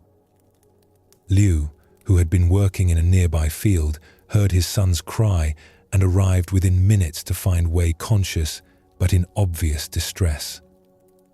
The young man's leg was clearly broken, bent at an unnatural angle that spoke of serious injury. Liu gently examined the break, his weathered hands moving with the same careful attention he gave to injured animals or damaged equipment. "Can you move your toes?" he asked quietly. Wei grimaced, but managed to demonstrate that the break, while serious, had not severed the nerves that controlled movement. Liu nodded and began the process of fashioning a temporary splint from materials at hand, straight branches from a nearby willow tree, strips of cloth torn from his own shirt, leather cords from the training equipment. The process of transporting Wei to the village healer was slow and careful, requiring Liu to convert one of his ox carts into a makeshift stretcher. By the time they returned home after having the leg properly set and bound, word of the accident had spread throughout the valley's network of farms and villages. Once again, neighbors gathered in Liu's courtyard, but this time their mood was somber rather than celebratory. They came with food for the family, offers to help with farm work that Wei would no longer be able to perform, and most predictably, commentary about the unfortunate turn of events. "Liu," said the same elderly neighbor, who had offered condolences about the missing horse and congratulations about the returned horses with companions. "This is terrible news. Wei is your best worker, your strongest helper, the one you've been training to eventually take over the farm. Now he's crippled, may never walk properly again, and certainly won't be able to handle heavy agricultural work. Those wild horses have brought you nothing but trouble after all." Other neighbors nodded in agreement, their faces reflecting the mixture of genuine sympathy and somewhat satisfied recognition of misfortune that had characterized their earlier visit. "Such bad luck," they murmured. "What awful timing, just when you needed extra help to manage 5 horses. Now you're worse off than when you had just one." Liu was sitting beside Wei's bedside, brewing medicinal tea from herbs the village healer had prescribed to reduce pain and promote healing. The afternoon light filtering through the paper windows of their simple farmhouse created patterns of brightness and shadow that shifted slowly as the sun moved across the sky. Without looking up from his careful preparation of the tea, Liu offered his now familiar response. "Maybe." "Maybe?"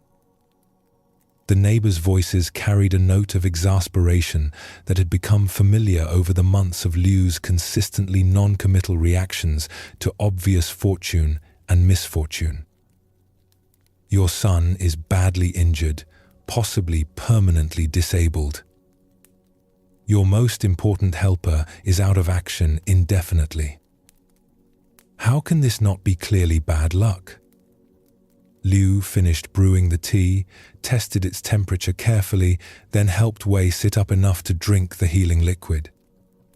His movements were gentle and efficient, focused entirely on the immediate task of caring for his injured son rather than on abstract evaluations of whether the situation represented good or bad fortune. "Wei is alive," he said simply. "His leg will heal. What that healing brings, we will discover when it comes." The neighbors left with the same mixture of frustration and puzzlement they had experienced during previous visits.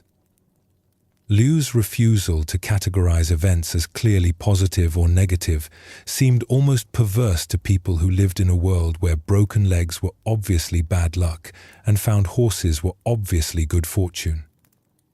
Over the following weeks, as Wei's leg healed slowly and the demands of managing 5 horses fell entirely on Liu's aging shoulders, the wisdom of the old farmer's perspective remained invisible to most of his neighbors. The additional workload was clearly challenging.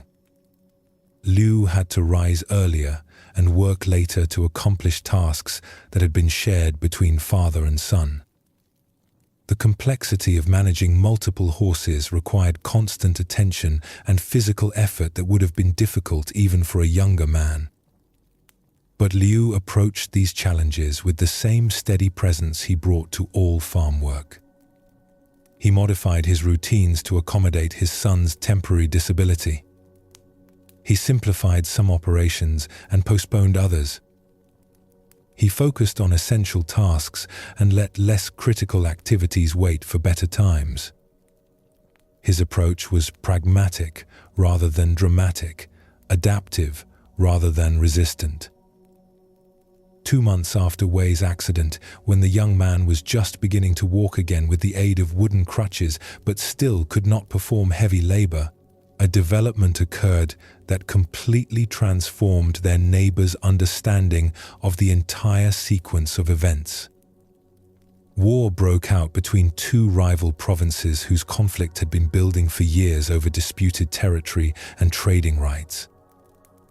The fighting quickly escalated from border skirmishes to full-scale military campaigns that drew in surrounding regions.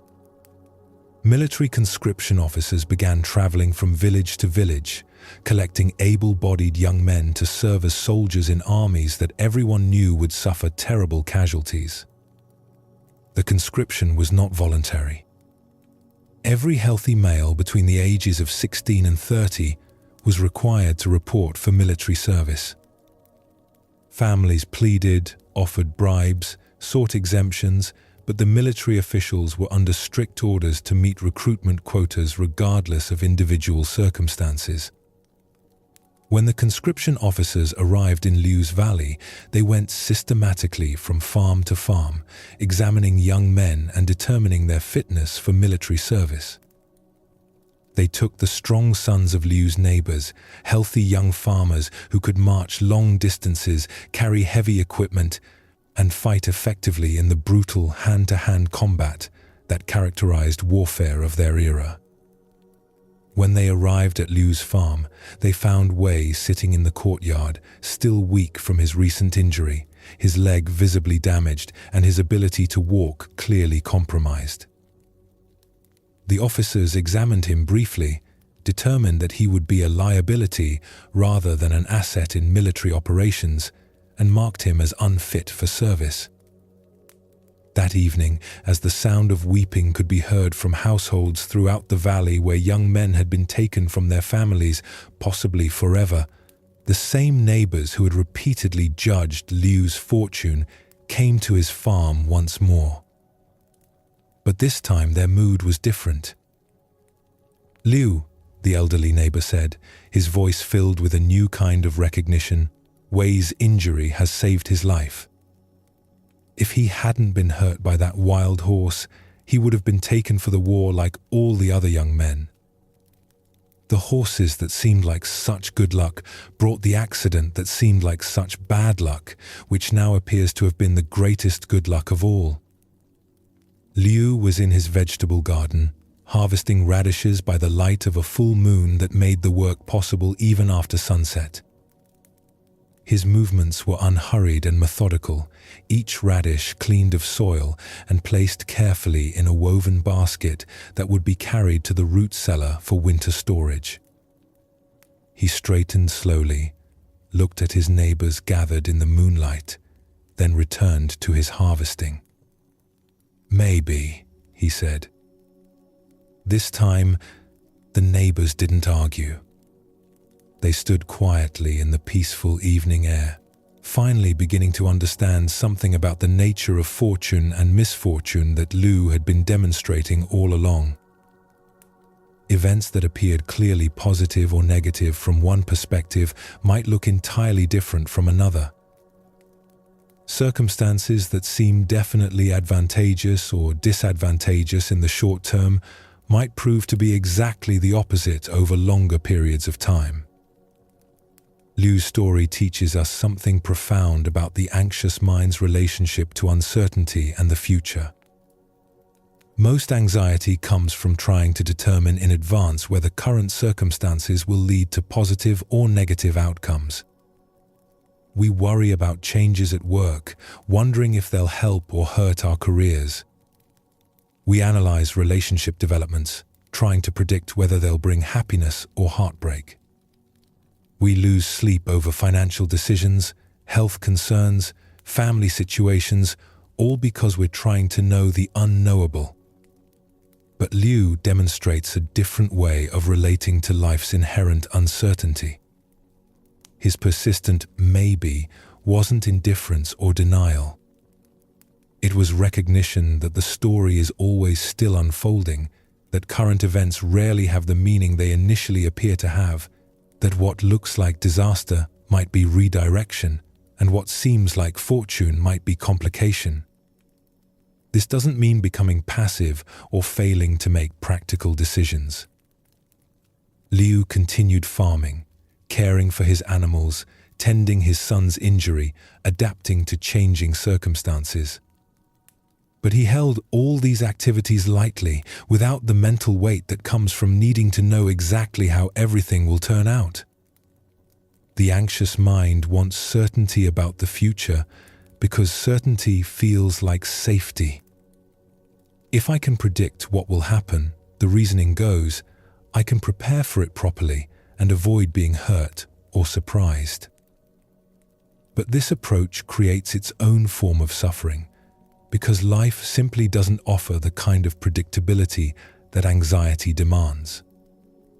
Right now, as you rest, you might be carrying worries about situations in your own life that seem clearly problematic or promising. Work situations that feel definitely positive or negative. Relationship developments that appear obviously helpful or harmful. Health concerns that seem certainly worrisome. Financial circumstances that look unambiguously good or bad. But what if these situations are more like Liu's story than they appear? What if the job change that worries you is redirecting you toward better opportunities? What if the relationship that seems to be struggling is clearing away what doesn't serve so that something healthier can emerge? What if the financial pressure that keeps you awake is teaching you values and skills that will serve you for decades? This isn't about positive thinking or pretending problems don't exist. Liu didn't pretend his son's injury wasn't painful or challenging. He acknowledged the reality of broken bones while holding lightly to assumptions about what that meant for their future. The practice here is learning to hold your evaluations of current circumstances as provisional rather than final. Yes, this situation is challenging. Maybe it's leading somewhere better. Yes, that opportunity looks promising. Maybe it will bring complications you haven't anticipated. The maybe isn't ignorance. It's wisdom about the limits of prediction and the fluidity of life. Your breath teaches this same wisdom. You don't know what the next inhale will bring, what you'll smell, how it will feel, what thoughts might arise. But you breathe anyway, trusting the process without needing guarantees about specific outcomes. Each breath is complete in itself, while contributing to a larger pattern you don't need to understand or control. Buddhist wisdom teaches that suffering comes not from uncertainty itself, but from our resistance to uncertainty. When we demand that life be predictable, we're fighting against life's fundamental nature. But when we learn to rest comfortably in not knowing, we stop exhausting ourselves with futile attempts to control the uncontrollable. This doesn't mean you stop planning or making practical decisions. It means you hold your plans lightly, ready to adapt when circumstances change. It means you make the best choices you can with available information while remaining open to possibilities you haven't considered. As you settle deeper into rest, practice Liu's wisdom. Notice areas where you've been rushing to judge circumstances as definitely good or definitely bad. Can you soften those evaluations? Can you hold your current situation with the spacious maybe that allows for possibilities you haven't imagined? 0. 7. Feel the relief that comes with releasing the exhausting job of predicting and controlling the future. Your life can unfold with its own intelligence while you rest in the vast uncertainty that contains all possibilities. The horses may run away or return with companions. The injuries may heal into strength or reveal hidden protections. The story continues to write itself while you learn to trust the process rather than needing to know the ending. Tonight, let Liu's teaching settle into your bones. Let your breath carry you into the peaceful not knowing that allows for genuine surprise, unexpected gifts, and possibilities that exceed your current imagination. The future doesn't need your supervision. Your circumstances don't need your constant evaluation. Life knows how to unfold while you rest in the wisdom of maybe. In a quiet village at the edge of ancient China, where morning mist rose from rice fields like incense from temple altars, there lived a master potter named Mei, whose hands could transform ordinary clay into vessels of extraordinary beauty. Her workshop sat beside a stream that provided the perfect clay, earth that had been tumbled smooth by countless seasons of flow, mixed with minerals that gave her pieces their distinctive warmth and strength. Mei had studied pottery since childhood, first watching her grandmother's weathered hands guide clay on the wheel, then slowly learning to feel the subtle conversations between earth, water, and fire that determined whether a piece would emerge as art or simply collapse into formless mud. By the time she reached middle age, Mei's work was sought after by collectors from distant provinces who would wait months for one of her tea bowls or storage jars. But Mei's reputation was built on more than just technical skill. She was known for something unusual in the competitive world of artisans: her absolute refusal to hurry. While other potters pushed clay to dry faster, fired kilns at higher temperatures to speed the process, or worked long hours to increase their output, Mei followed rhythms that seemed to move at the pace of seasons rather than days. She would spend entire mornings just preparing clay, kneading it slowly until it reached exactly the right consistency, letting it rest between sessions like bread dough that needs time to develop its character. She mixed her glazes in small batches, testing each combination repeatedly until the colors reached the precise depth and luminosity she envisioned.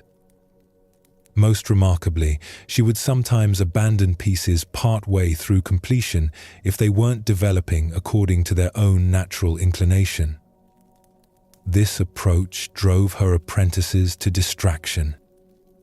Young potters would come to study with Mei, expecting to learn efficient techniques for producing beautiful work quickly.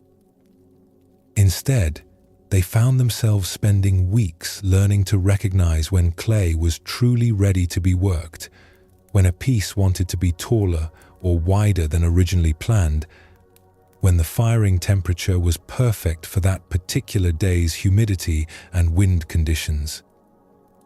One apprentice, a talented young woman named Lin, who had come from the bustling pottery centers of the South, found Mei's methods almost impossible to accept. Lin was accustomed to workshops where dozens of pieces were thrown each day, where kilns fired on predictable schedules, where productivity was measured in completed works rather than mysterious processes.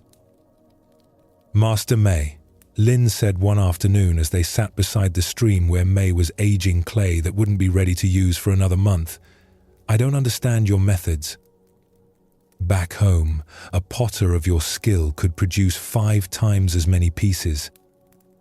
You could serve more customers, make more money, train more students. Why do you work so slowly?"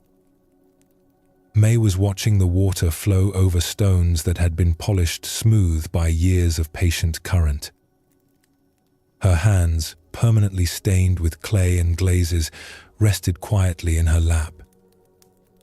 "Show me the hurrying stream," she said. Lin looked at the water moving steadily past them, carrying leaves and occasional small fish in its gentle current. "I don't understand.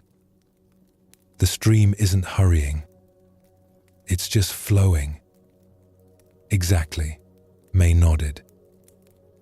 "The stream reaches the sea not by pushing against its banks or trying to skip over obstacles, but by following its natural course. It moves fast where the channel is narrow and steep, slow where the bed is wide and shallow. It doesn't compare itself to other streams or worry about arriving late." Lin frowned, still not grasping the connection to pottery.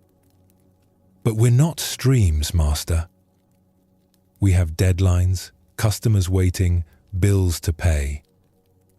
We can't just flow at whatever pace feels natural." May smiled and reached for a lump of clay that had been sitting beside her, aging in the damp air. She began working it with her hands, not trying to shape anything specific, just feeling its texture and responsiveness. "This clay has been waiting by the stream for 3 months," she said. "I could have used it the day I dug it, mixed it with water and forced it onto the wheel. What do you think would have happened?" "It would have been harder to work with," Lynn admitted. "More likely to crack or collapse." "Yes. But why?" Lynn thought carefully. She had enough experience to know that fresh clay, while malleable, lacked the subtle integration that came with time. Because the water needs time to penetrate completely. The different minerals need time to blend. The clay particles need time to align properly. "The clay has its own schedule," May said, continuing to work the earth between her fingers. "I can force it to cooperate before it's ready, but then I'm fighting against its nature instead of working with it. The piece might hold together long enough to fire, but it won't have the strength or beauty that comes when clay and potter work as partners." Over the following weeks, May began teaching Lynn to recognize the subtle signs that indicated when different aspects of the pottery process were ready to proceed. How clay felt different in the hands when it had aged properly. How glazes looked when their chemical interactions had fully developed. How the sound of a pot being tapped revealed whether it was ready for the next stage of firing. But the most challenging lesson involved learning to wait when nothing seemed to be happening at all.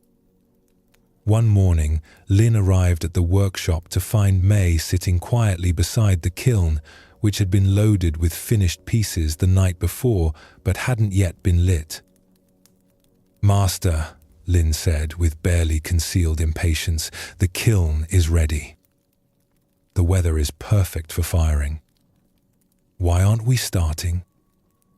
May was holding a cup of tea, breathing in the steam that rose from the liquid. "What do you notice about this morning?" she asked. Lynn looked around, frustrated by what seemed like another delay tactic. "It's a beautiful day.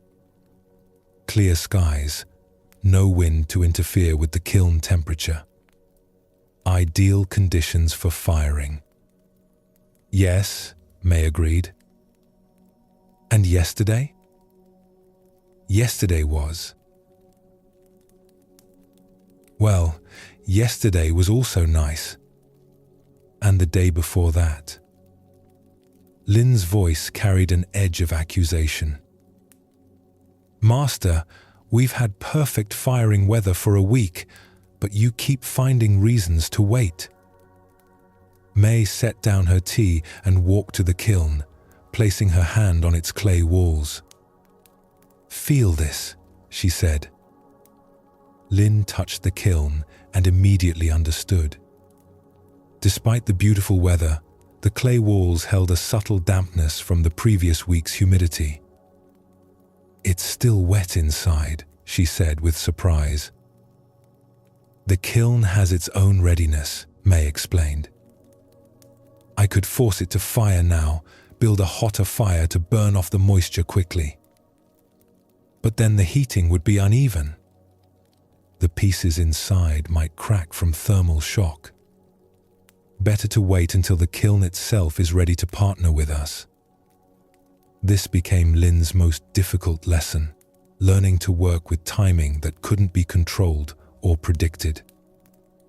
Some days everything aligned perfectly and they would complete multiple stages of work in a single session. Other days, the clay, the weather, the glazes, or the kiln itself would signal that waiting was the wisest choice. Lynn's habitual anxiety about productivity gradually transformed into something she had never experienced before, trust in a process that was larger than her individual will. She began to notice that the pieces she created when everything felt ready were not just technically superior, but possessed a quality of ease and beauty that couldn't be forced through effort alone. One afternoon, after several months of this training, Lynn was working on a tea bowl that had been challenging her for weeks. The shape was correct, the walls properly thinned, but something about it felt unfinished in a way she couldn't identify. She had been trying different approaches to complete it, but nothing felt right. "I don't know what this piece wants," she told May in frustration. "I can see that it's not finished, but I can't figure out what it needs." May examined the bowl carefully, turning it in the light, feeling its weight and balance. "It's waiting," she said simply. "Waiting for what?" "I don't know. But neither do you, and that's the point. Sometimes we have to let things be unfinished until we understand what finish they're asking for." Lynn set the bowl aside reluctantly, her mind churning with impatience and uncertainty. But over the following days, she found herself glancing at it regularly, not trying to work on it, but simply maintaining a kind of open attention to its presence. 3 weeks later, while mixing a new batch of glaze, Lynn suddenly knew what the bowl wanted. Not through analysis or planning, but through a direct recognition that felt like remembering something she had temporarily forgotten. The piece needed a particular cream glaze with iron specks that would complement its warm clay body perfectly. When the bowl emerged from its final firing, both student and teacher knew immediately that something special had occurred. The piece had a completeness and rightness that went beyond technical skill. It had found its own perfect expression through a collaboration between human intention and natural timing.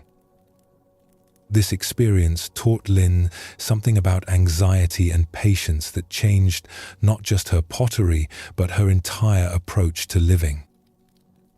She realized that much of her mental suffering came from trying to force outcomes according to her timeline rather than working with the natural rhythm of development and change. May's teaching reveals something profound about the restless mind's relationship to time. Anxiety often comes from the belief that things should happen faster than they're happening, that we should understand more quickly than understanding naturally develops, that problems should resolve according to our schedule rather than their own complex timing. But life, like pottery, has its own organic rhythm that can't be hurried without damaging the final result. Insights need time to ripen. Healing requires its own seasons. Changes unfold according to principles that are larger than our individual impatience. The anxious mind wants to skip the waiting, to rush past uncertainty into premature closure. It demands that meditation work immediately, that therapy provide instant relief, that spiritual practices deliver quick enlightenment. But wisdom, like properly aged clay, develops its strength and beauty through patient time. Right now, as you rest in this deepening night, you can practice May's teaching. Notice areas in your life where you might be trying to force timing, relationships that you want to develop faster than they're naturally progressing, personal changes that you're pushing to happen on your schedule, problems that you're demanding resolve before they've had time to ripen into workable form. Feel the relief that comes with releasing the need to control timing. Your healing doesn't have to happen on your timeline. Your understanding doesn't need to arrive when you think you're ready for it. Your peace can emerge according to its own natural seasons. Your breath demonstrates this wisdom perfectly. It doesn't hurry toward the exhale or linger too long in the inhale. It follows its own organic rhythm, responding to your body's needs without your conscious management. Each breath is complete in its own timing, neither rushed nor delayed. Buddhist wisdom teaches that everything arises when conditions are right, not when we decide they should be right. Like maize clay aging by the stream, your consciousness is always preparing for deeper understanding, even when nothing seems to be happening on the surface. Some of the anxious thoughts you've been trying to resolve might simply need more time to ripen before they're ready for release. Some of the changes you've been pushing might need to develop according to their own internal schedule. Some of the peace you've been seeking might already be developing in hidden ways that will only become visible when the timing is complete. Tonight, let May's patience guide you into rest. Don't try to sleep faster than sleep wants to come. Don't push your mind toward peace more quickly than peace wants to arrive. Let your consciousness settle according to its own natural rhythm, trusting that rest knows its perfect timing better than your intention does. The kiln of your awareness has been warming throughout this night's journey. The clay of your understanding has been aging in the stream of these stories. Everything is preparing for the perfect moment of completion, but that moment can't be forced or predicted. It can only be received when it naturally arrives. Feel how your body already knows this rhythm of ripening. Your muscles don't release all their tension at once, but gradually, layer by layer, according to what's ready to let go. Your breathing doesn't immediately find its deepest rhythm, but slowly settles into increasingly restful patterns. Rest in this natural timing. Trust that your deepest healing is happening even when you can't perceive it. Like clay aging by the stream, you are always becoming more workable, more beautiful, more ready for the next stage of your unfolding. The master potter of your own awareness knows exactly what you need and when you need it. Tonight, let that wisdom work without your interference, shaping you according to perfect timing that serves your highest good. The night deepens around you like water around a stone, and your understanding continues to unfold in layers. May's teaching about patience and natural timing has shown you that wisdom cannot be hurried, that some things must ripen according to their own seasons. But there's one more bridge to cross before reaching the deepest teaching of all. The bridge between patience and complete trust, between waiting for readiness and surrendering to forces larger than individual will. The anxious mind not only wants to control outcomes and timing, it wants to be the captain of every experience, steering consciousness according to its own limited understanding of how things should unfold. But sometimes the deepest peace comes not from better navigation, but from learning when to stop fighting the current and let larger intelligence guide the way. Along the coast of ancient Vietnam, where the South China Sea met land in a maze of inlets, channels, and hidden harbors, there lived a sea captain named Thuy, whose reputation extended from the Mekong Delta to the trading ports of southern China. Thuy commanded a sturdy junk with sails that could catch the faintest breath of wind and a hull deep enough to carry precious cargo safely across waters that claimed lesser vessels regularly. For 15 years, Thuy had navigated these treacherous waters through pure skill and determination. She knew every reef that could tear open a hull, every sandbar that shifted with the monsoon tides, every channel where currents ran contrary to the prevailing flow. Her charts were detailed beyond anything available to other captains, marked with notes about seasonal variations, tide changes, and the subtle signs that indicated when conditions were favorable for different passages. Thuy's approach to seamanship was built on comprehensive preparation and absolute control. Before each voyage, she would spend days studying weather patterns, consulting with local fishermen about current conditions, and calculating precise routes that would minimize risk while maximizing speed.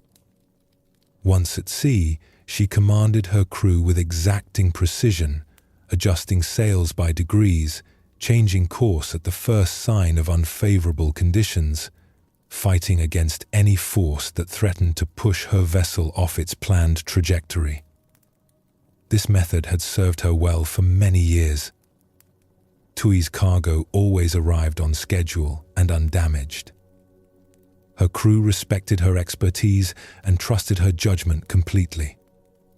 Merchants competed for space on her vessels because they knew their goods would reach their destinations safely.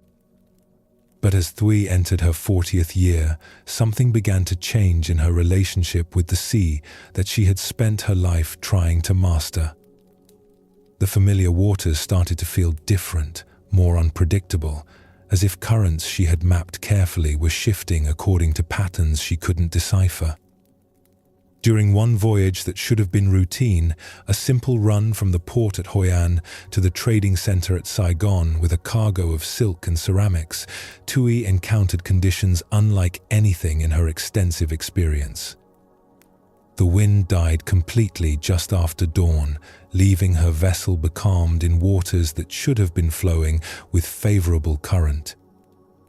Tu consulted her charts and instruments, trying to determine why the sea had become so unnaturally still. According to all her calculations, strong currents should have been carrying them steadily toward their destination, even without wind assistance. But the water around their vessel was mirror calm, reflecting the morning sky like polished bronze. Captain called her first mate, an experienced sailor named Duke, who had been with her crew for over 8 years. Should we deploy the oars? We could make some progress even in these conditions. Thui considered this option, but rejected it quickly. Rowing would be exhausting work in the rising heat of the day, and they would make minimal progress against what she assumed must be contrary currents hidden beneath the still surface.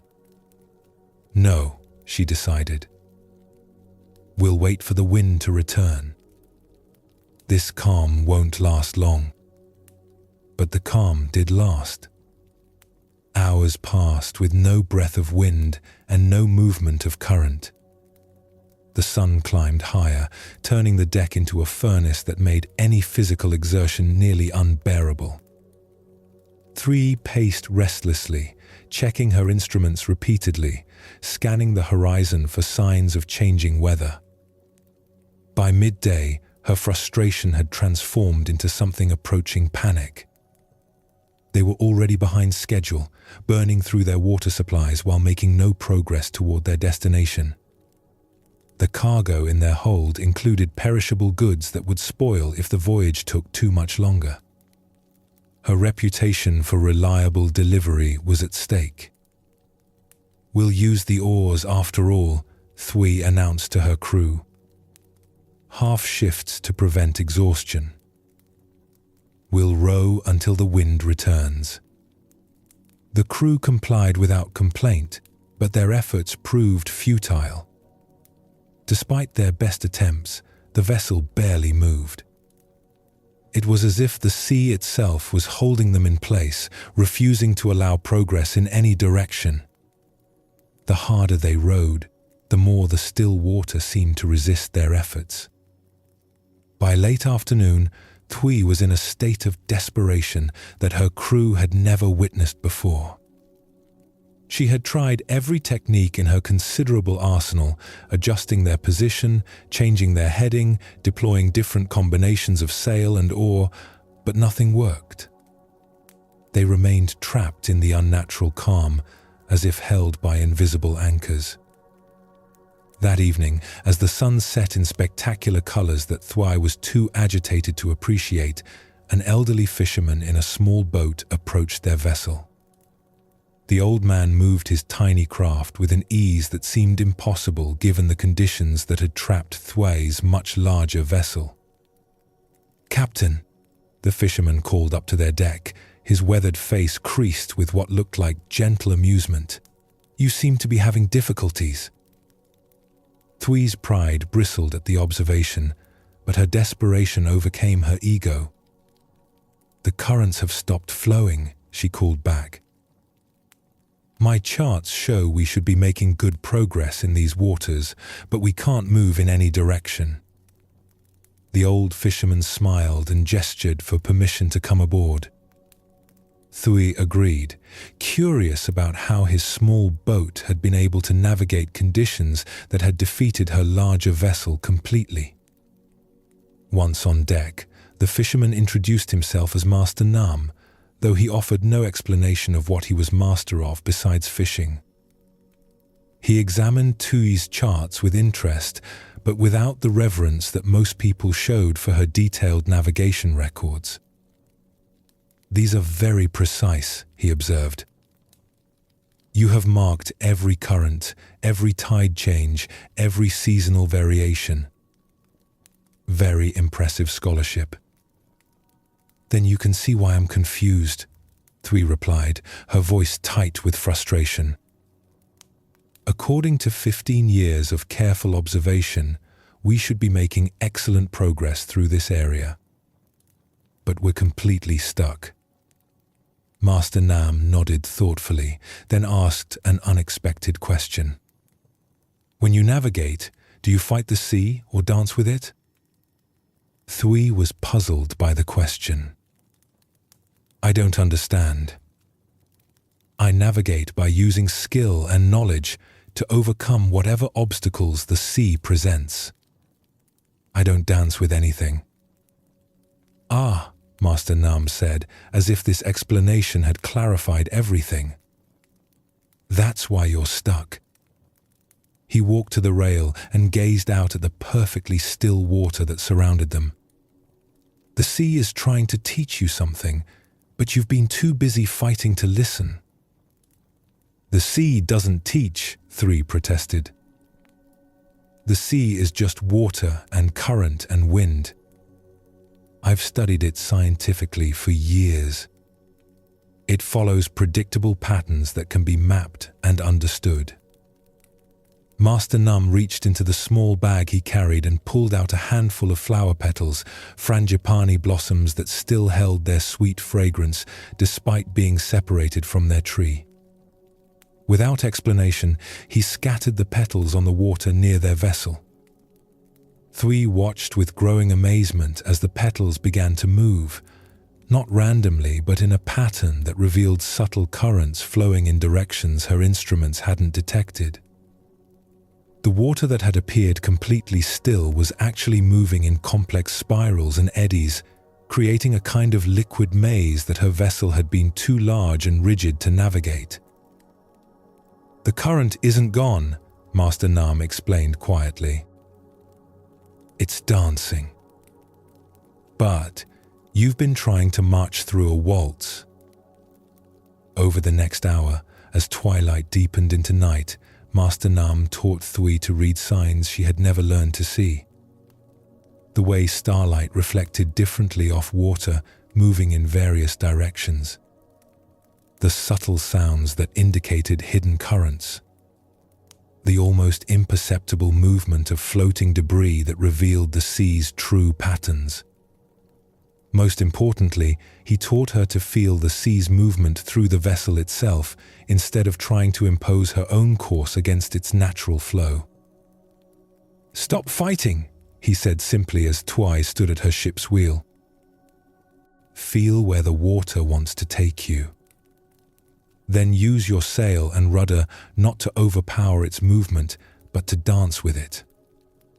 This advice went against everything Thui had learned about seamanship.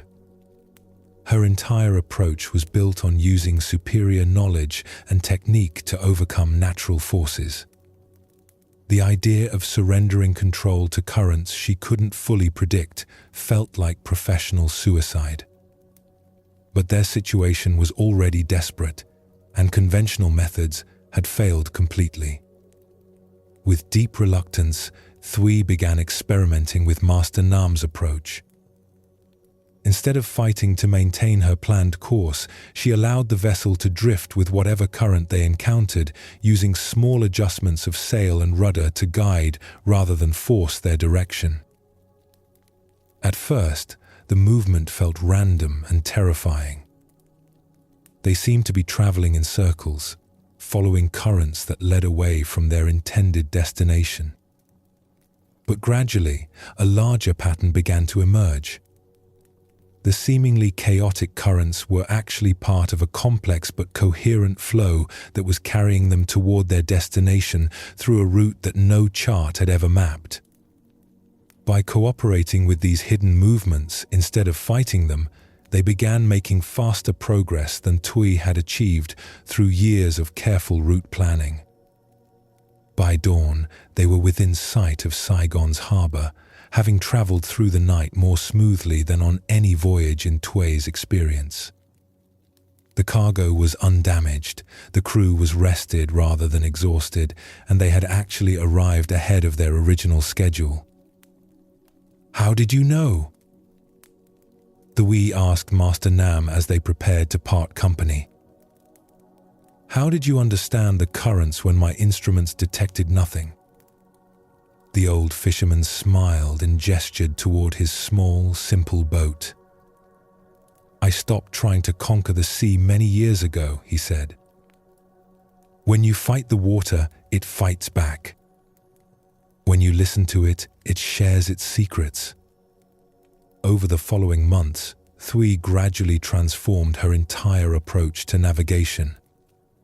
She still used her charts and instruments, but now they were tools for listening rather than controlling. Instead of imposing predetermined routes, she learned to feel her way through waters that revealed their patterns only to captains who approached them with respect rather than dominance. Her voyages became faster and more efficient than ever before, but more importantly, they became peaceful. Thui no longer spent her time at sea in constant tension, battling against forces she couldn't control. She learned to work in partnership with currents and winds, finding routes that served both her purposes and the sea's natural movements. The change affected her crew profoundly.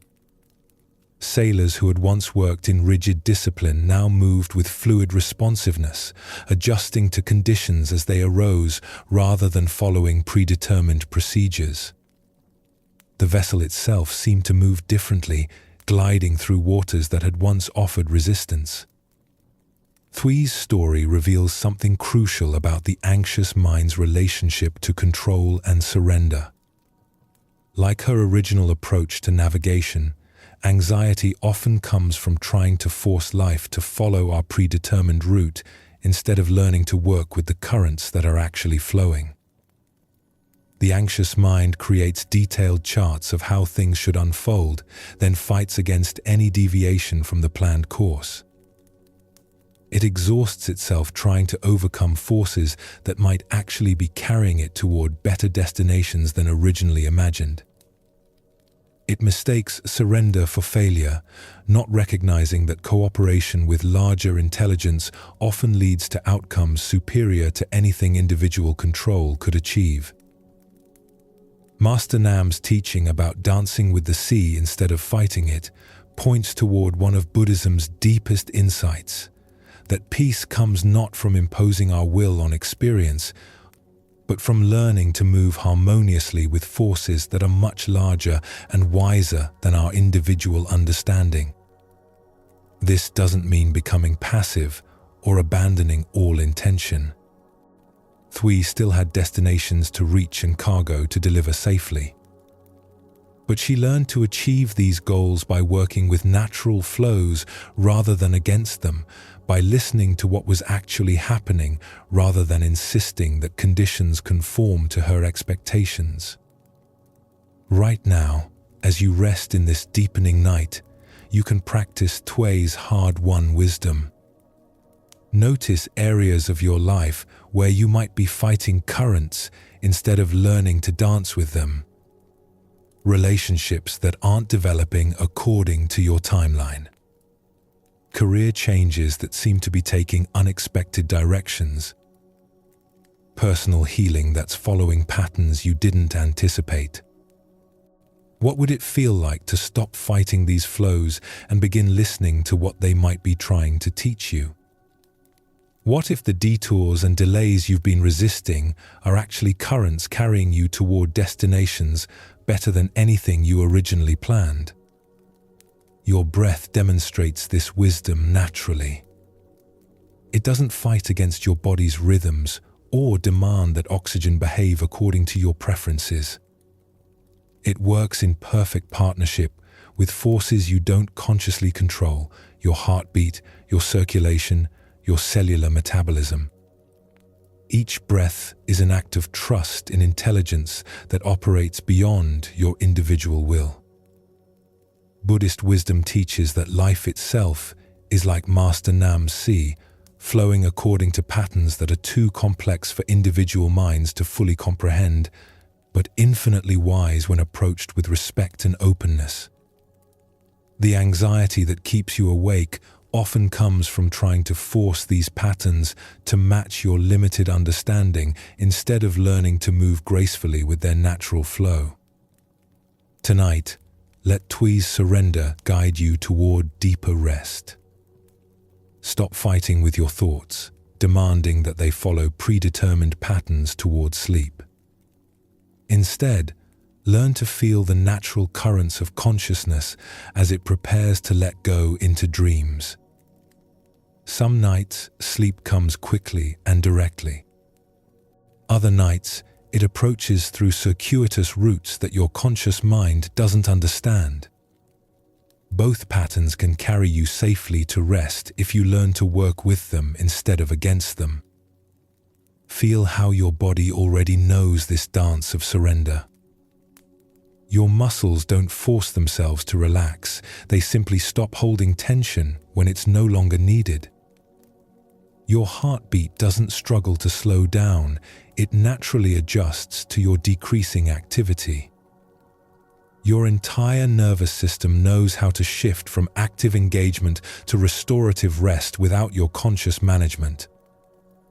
Trust this intelligence that operates through you but beyond you. Let it guide your awareness into the peaceful depths that await when you stop trying to navigate consciousness with the limited instruments of individual control. The sea of your own awareness has currents that lead to profound rest, but they can only be found by listening rather than commanding. Tonight, let Master Nam's wisdom teach you to dance with the natural flows of your own consciousness, moving in harmony with forces that know exactly how to carry you toward the deep peace you seek. Stop fighting the current of this moment. Feel where your awareness wants to drift.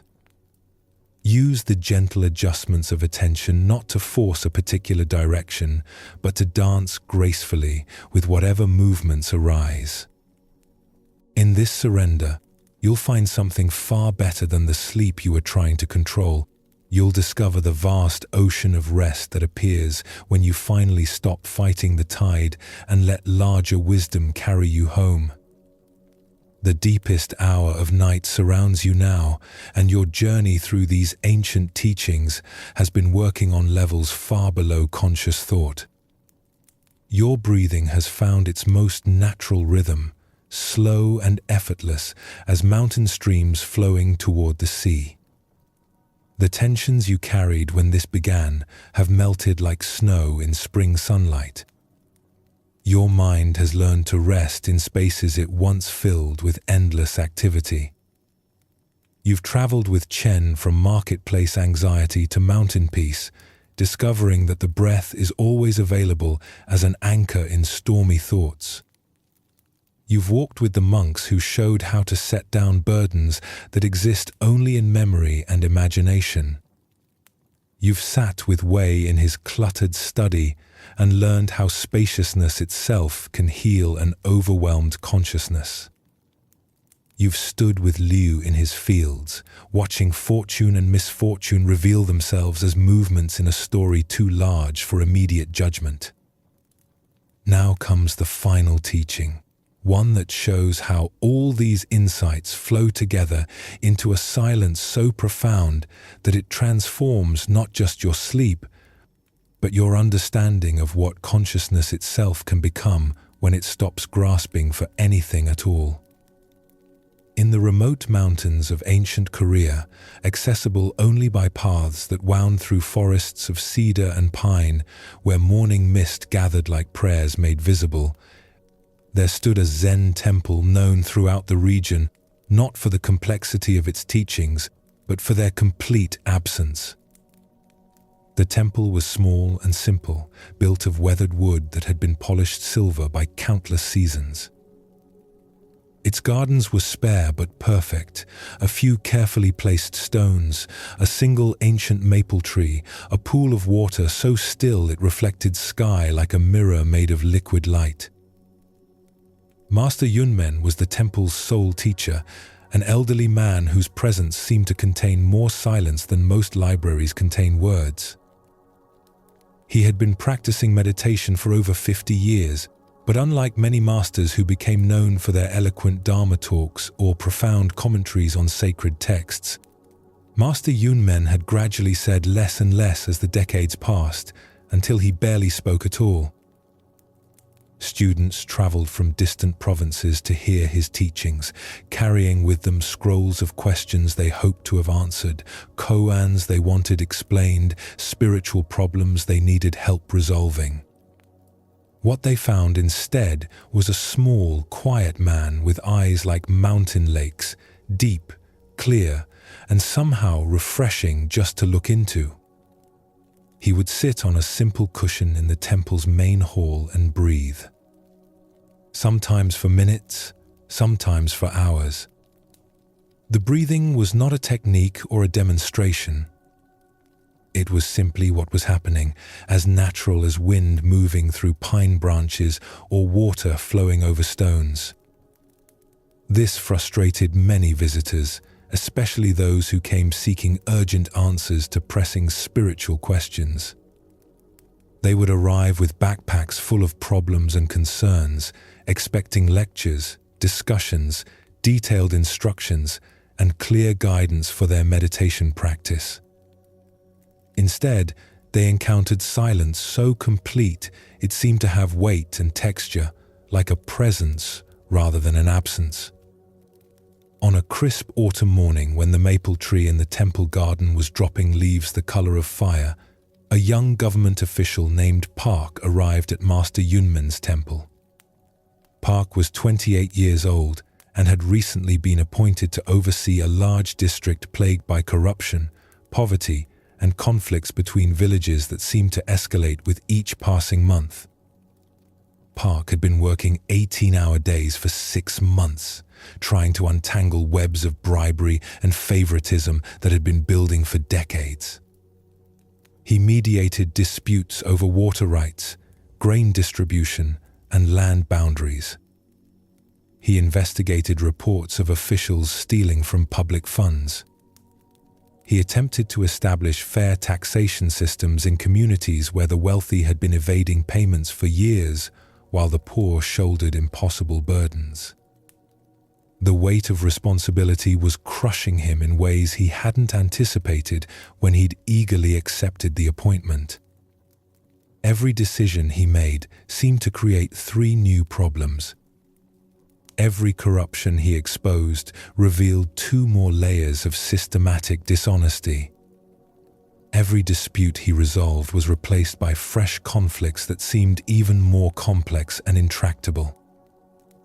Park had been losing sleep for weeks, lying awake at night trying to untangle the implications of various policies and their potential unintended consequences. His mind churned constantly with scenarios and contingencies. Should he take a firm approach with lawbreakers, knowing that strict enforcement might drive underground the corruption he was trying to eliminate? Should he focus on systemic reforms that would take years to show results while people continued to suffer in the present? Should he compromise with existing power structures to achieve incremental progress, or should he risk political backlash by demanding immediate changes? In his desperation for guidance, Park had begun studying Buddhist texts extensively, hoping to find wisdom that would help him govern with both compassion and effectiveness. He had memorized passages about skillful means and compassionate action. He had analyzed treatises on the middle way and its application to political decision-making. He had consulted with various teachers about balancing individual needs with community welfare. But the more he studied, the more confused he became. Different texts offered contradictory advice. Various masters emphasized different approaches. The abundant spiritual information had become another source of anxiety rather than a solution to his problems. "Master Yunmen," Park said as he entered the temple hall, his voice tight with urgency and exhaustion, "I need your wisdom desperately. My province is in chaos. People are suffering while I struggle to determine the right course of action. I have studied extensively about compassionate governance, but I cannot find clear guidance for my specific situation." Park knelt formally and pulled several scrolls from his traveling pack, spreading them carefully on the polished wooden floor. The papers rustled softly in the morning stillness, their neat columns of characters representing months of research and preparation. "I have brought the relevant texts with me, treatises on Buddhist approaches to social justice, commentaries on the relationship between meditation practice and political action, historical examples of enlightened rulers who balanced competing demands successfully. Perhaps we could examine them together and determine the proper Buddhist response to corruption and social unrest." Park looked up expectantly, waiting for Master Yunmen to begin the scholarly discussion he had been anticipating for weeks. But the master simply sat quietly on his cushion, looking out the window where morning light was filtering through the autumn leaves of the maple tree. His breathing was slow and even, his posture upright but relaxed, his hands resting loosely in his lap. Minutes passed in silence. Park waited patiently at first, assuming the master was contemplating the complexity of his questions. The silence stretched, filled only by the distant sound of wind moving through the forest and the occasional call of birds preparing for their southern migration. 07. When a full hour had passed without a word being spoken, Park began to feel restless. "Master," he said, his voice carrying a note of urgency, "surely you have some guidance for me. People in my district are depending on decisions I must make this week. Disputes need resolution. Policies must be implemented. I cannot return empty-handed while my communities suffer." Master Yunmen slowly turned his gaze from the window to Park's face. His eyes held no impatience or judgment, just a quality of attention that seemed to take in everything without grasping at anything. He smiled slightly, an expression so subtle it might have been imagined, but said nothing. Park felt his frustration building like steam in a covered pot. He had traveled for 3 days to reach this remote temple. He had important work waiting for him back in the province. He needed practical advice, not mystical silence. The people he served required action, not meditation. "Master," Park said more forcefully, "with great respect, silence won't solve the problems I'm facing. I need wisdom, not emptiness." The Buddha taught for 45 years, sharing practical guidance for reducing suffering in the world. "Surely you have some teachings to offer someone trying to serve others."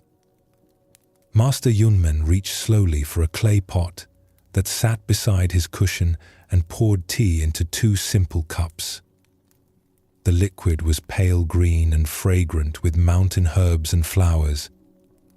He lifted 1 cup in both hands and drank with obvious appreciation, his eyes half closed as he savored the warmth and flavor.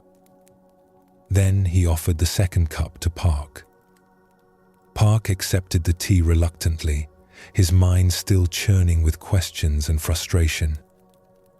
But as he lifted the cup to his lips, something subtle began to shift in his awareness. The tea was warm against his mouth, carrying flavors he couldn't immediately identify, grass and flowers, and something mineral that spoke of mountain springs. For a moment, his attention was completely absorbed in the simple act of drinking. He wasn't thinking about grain distribution policies or water rights disputes. He wasn't analyzing competing approaches to corruption or weighing the political implications of various enforcement strategies. He was just drinking tea, fully present with the warmth in his hands and the taste on his tongue. When the cup was empty, Master Yunmen refilled it without being asked. This time, Park noticed the weight of the clay vessel, still warm from the tea. He noticed the steam rising in delicate spirals. He noticed the sound the liquid made as he swallowed. His breathing, which had been shallow and tight since arriving at the temple, began to deepen naturally. They shared tea in this way for the remainder of the morning, sitting in the golden light that streamed through the temple's paper screens. No words were spoken, but something was being transmitted that had nothing to do with language or concepts. Park found that his racing thoughts were beginning to slow like a spinning wheel, gradually losing momentum. By midday, Park realized that for the first time in months, his mind had stopped its constant problem-solving activity. He wasn't replaying yesterday's difficult decisions or rehearsing tomorrow's challenging meetings. He wasn't analyzing policy options or calculating political risks. He was simply present with the immediate reality of sitting in a peaceful temple, breathing mountain air, sharing tea with a man who seemed to embody the very tranquility Park had been seeking through all his studying. "Master," Park said quietly as the afternoon light began to slant lower through the windows, "I came seeking answers to specific questions, but I'm discovering something unexpected. Peace. A stillness I haven't felt in months. How is this possible when none of my problems have been solved?" Master Yunmen set down his empty cup with the same careful attention he had given to every movement throughout the day. He looked at Park with eyes that seemed to contain infinite depth and warmth, then spoke for the first time since the young official's arrival. "When you stop stirring muddy water," he said, his voice carrying the same quality of stillness that characterized his presence, "it becomes clear on its own." These were the only words Master Yunmen spoke during Park's entire visit. But in that simple statement, Park understood something that all his months of studying and analyzing had not taught him. He had been stirring the waters of his mind constantly, thinking, planning, worrying, comparing options, seeking solutions, doubting decisions. The more he stirred, the muddier his thinking became. The more frantically he searched for answers, the more confused and overwhelmed he felt. But in the silence of the temple, he had stopped stirring. And in that stillness, a natural clarity had begun to emerge. Not answers to his specific policy questions, but something more fundamental, a calm awareness that could meet any situation without being overwhelmed by it. Park remained at the temple for 4 more days, sitting in silence with Master Yunmen. They took meals together, worked in the temple garden together, and meditated together, all without extensive conversation. Occasionally, the master would make a brief observation, "The persimmons are ripening," or "Rain comes before evening," but mostly they inhabited a companionable quiet that seemed to deepen Park's understanding without adding any information to his conscious mind. Each day of silence revealed new layers of peace Park hadn't known existed within him. His breathing continued to deepen and slow. His shoulders, which had been perpetually raised in a posture of defensive readiness, gradually lowered into a more natural position. The knot of anxiety that had taken up permanent residence in his stomach began to dissolve like salt in warm water. More surprisingly, Park began to experience moments of what he could only describe as natural wisdom, insights that arose not from thinking, but from the spacious awareness that remained when thinking stopped.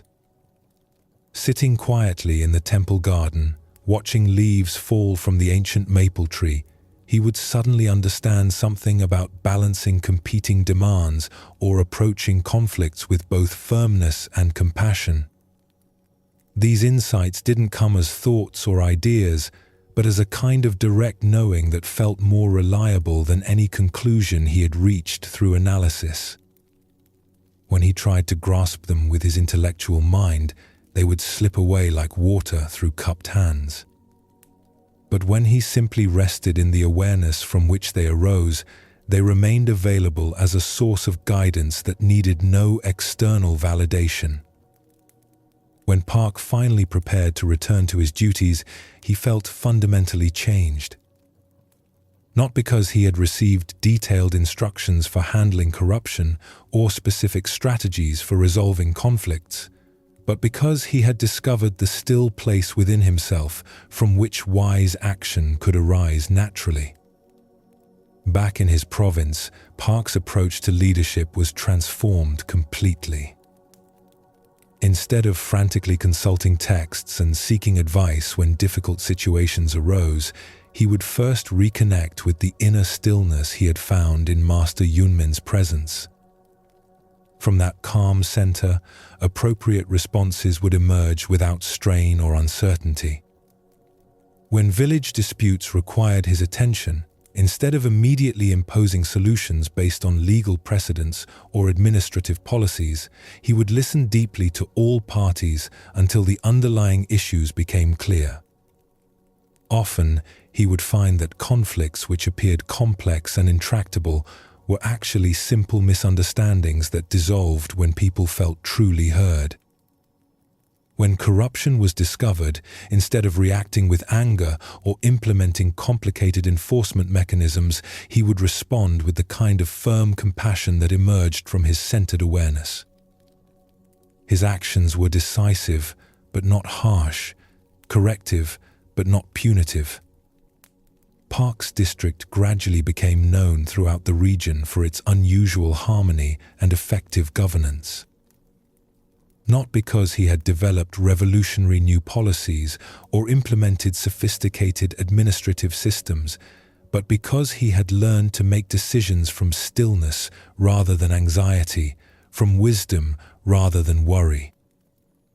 Years later, Park would often return to Master Yunmen's temple, not to seek advice about specific challenges, but to reconnect with the silence that had taught him everything he truly needed to know about leading others and serving the common good.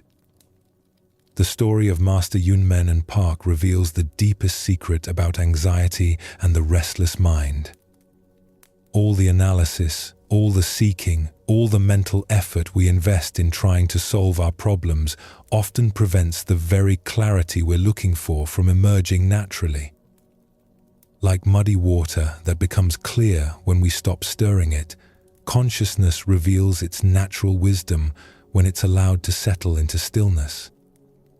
But most of us keep stirring constantly, analyzing our situations, rehearsing conversations, imagining outcomes, seeking more information, comparing options endlessly. The stirring itself maintains the confusion.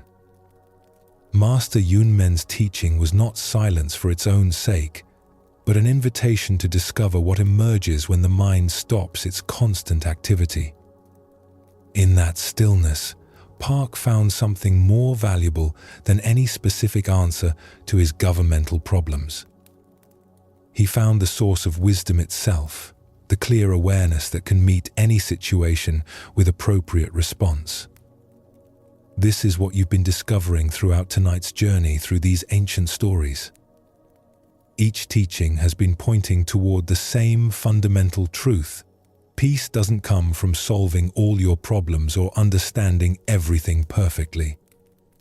It comes from finding the still place within yourself that remains untouched by changing circumstances.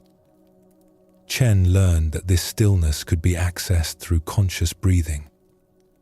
When his merchant mind stopped racing toward imaginary future problems, he could rest in the simple reality of air moving in and out of his body. The two monks demonstrated that this peace comes from learning not to carry unnecessary burdens. Like Master Jin setting down the woman at the river, you can respond fully to life's actual demands without carrying every interaction forward in memory and imagination. Wei's story showed that wisdom requires not more information, but more space. When his mind was cleared of excessive accumulation, insight could arise spontaneously without being forced or manufactured. Liu the farmer embodied the understanding that peace comes from embracing uncertainty rather than demanding that life conform to our preferences. His patient maybe was another expression of the same stillness that Master Yunmen demonstrated. And now Master Yunmen's wordless teaching reveals how all these practices point toward one destination, the natural clarity of awareness when it's not being constantly disturbed by mental activity. Right now, as you rest in the deepest part of night, you can experience directly what Park discovered in that mountain temple. You don't need to understand every detail of these stories or remember all their lessons. You don't need to analyze their meanings or figure out how to apply their teachings. You can simply stop stirring and let your awareness settle into its natural clarity. Feel how your body has been releasing throughout this night's journey. Your breathing has found its own perfect rhythm, requiring no management from your conscious mind. The places that were tight with accumulated tension have softened like earth after gentle rain. Your mind has been learning to rest in the spaces between thoughts, rather than filling every moment with mental activity. This is Master Yunmen's teaching demonstrated through your own direct experience. The peace you've been seeking was never hidden in complex solutions or sophisticated techniques. It was always available in the simple act of stopping the struggle, stopping the analysis, stopping the endless stirring that keeps awareness cloudy. Your breath continues its ancient rhythm without your supervision. Your heart beats steadily without your conscious direction. Your body knows how to heal and rest without your mental management. There is a vast intelligence operating within your being that functions perfectly without constant input from your thinking mind. As you allow yourself to sink deeper into rest, trust this intelligence completely. Trust that your life can unfold appropriately without your mind needing to solve every problem in advance. Trust that wisdom will arise when it's needed, just as it did for Park when he learned to govern from stillness rather than anxiety. The cherry blossoms outside Master Yunmen's temple fell when their time had come. The tea was warm when warmth was what the moment offered. The silence was complete when completeness was what both teacher and student required. Nothing was forced, nothing was rushed, nothing needed to be different from what it naturally was. Let this be your meditation now as consciousness prepares for sleep, not an effort to achieve anything, but a gentle allowing of what's already happening. Your awareness is settling into quiet depths as naturally as darkness deepens at the end of day. Your mind is learning to rest in the vast stillness that exists beneath all surface activity. There's nothing you need to remember from tonight's teachings. No techniques to practice, no methods to implement, no insights to preserve. The stories have already done their work, planting seeds in deeper layers of your being that will grow according to their own seasons and timing. Like Park returning to his province, you'll carry this stillness with you into tomorrow's activities. Not as something you learned, but as something you remembered, the natural peace that was always available beneath the mental stirring, the clear awareness that can meet any situation without being disturbed by it. Rest now in Master Yunmen's wordless Dharma. Let the night's silence be your temple hall. Let your slowing breath be your meditation bell. Let the gradually fading thoughts be like visitors departing after the teaching session has concluded. The teaching is complete. The muddy water is settling. Clarity is emerging naturally, not through effort, but through the profound relief of finally stopping all the unnecessary stirring. Your consciousness knows how to descend into sleep as naturally as rivers flow toward the ocean. This isn't falling away from awareness, but returning to its source, the vast, clear space in which all experience arises and passes away like clouds in an infinite sky. Sleep deeply in this recognition. Rest completely in this understanding. The ancient wisdom lives in you now, not as information, but as the very ground of your being, as natural as breathing, as peaceful as still water, as free as the limitless sky of awareness itself. Let the night carry you into dreams that arise from this stillness, and into a sleep so deep and restorative that when you wake, you'll know something has fundamentally shifted. Not because you learned something new, but because you finally stopped stirring long enough to discover the crystal clarity that was always here, waiting patiently beneath the surface of all your beautiful, unnecessary concern. The water is clear now. The mind is still. The heart is at peace. And in this perfect stillness, everything you ever needed to know reveals itself without words, without effort, without anything at all except the infinite presence that you have always been and will always be. Sleep well, and thank you for joining us here at Sleepy Monk.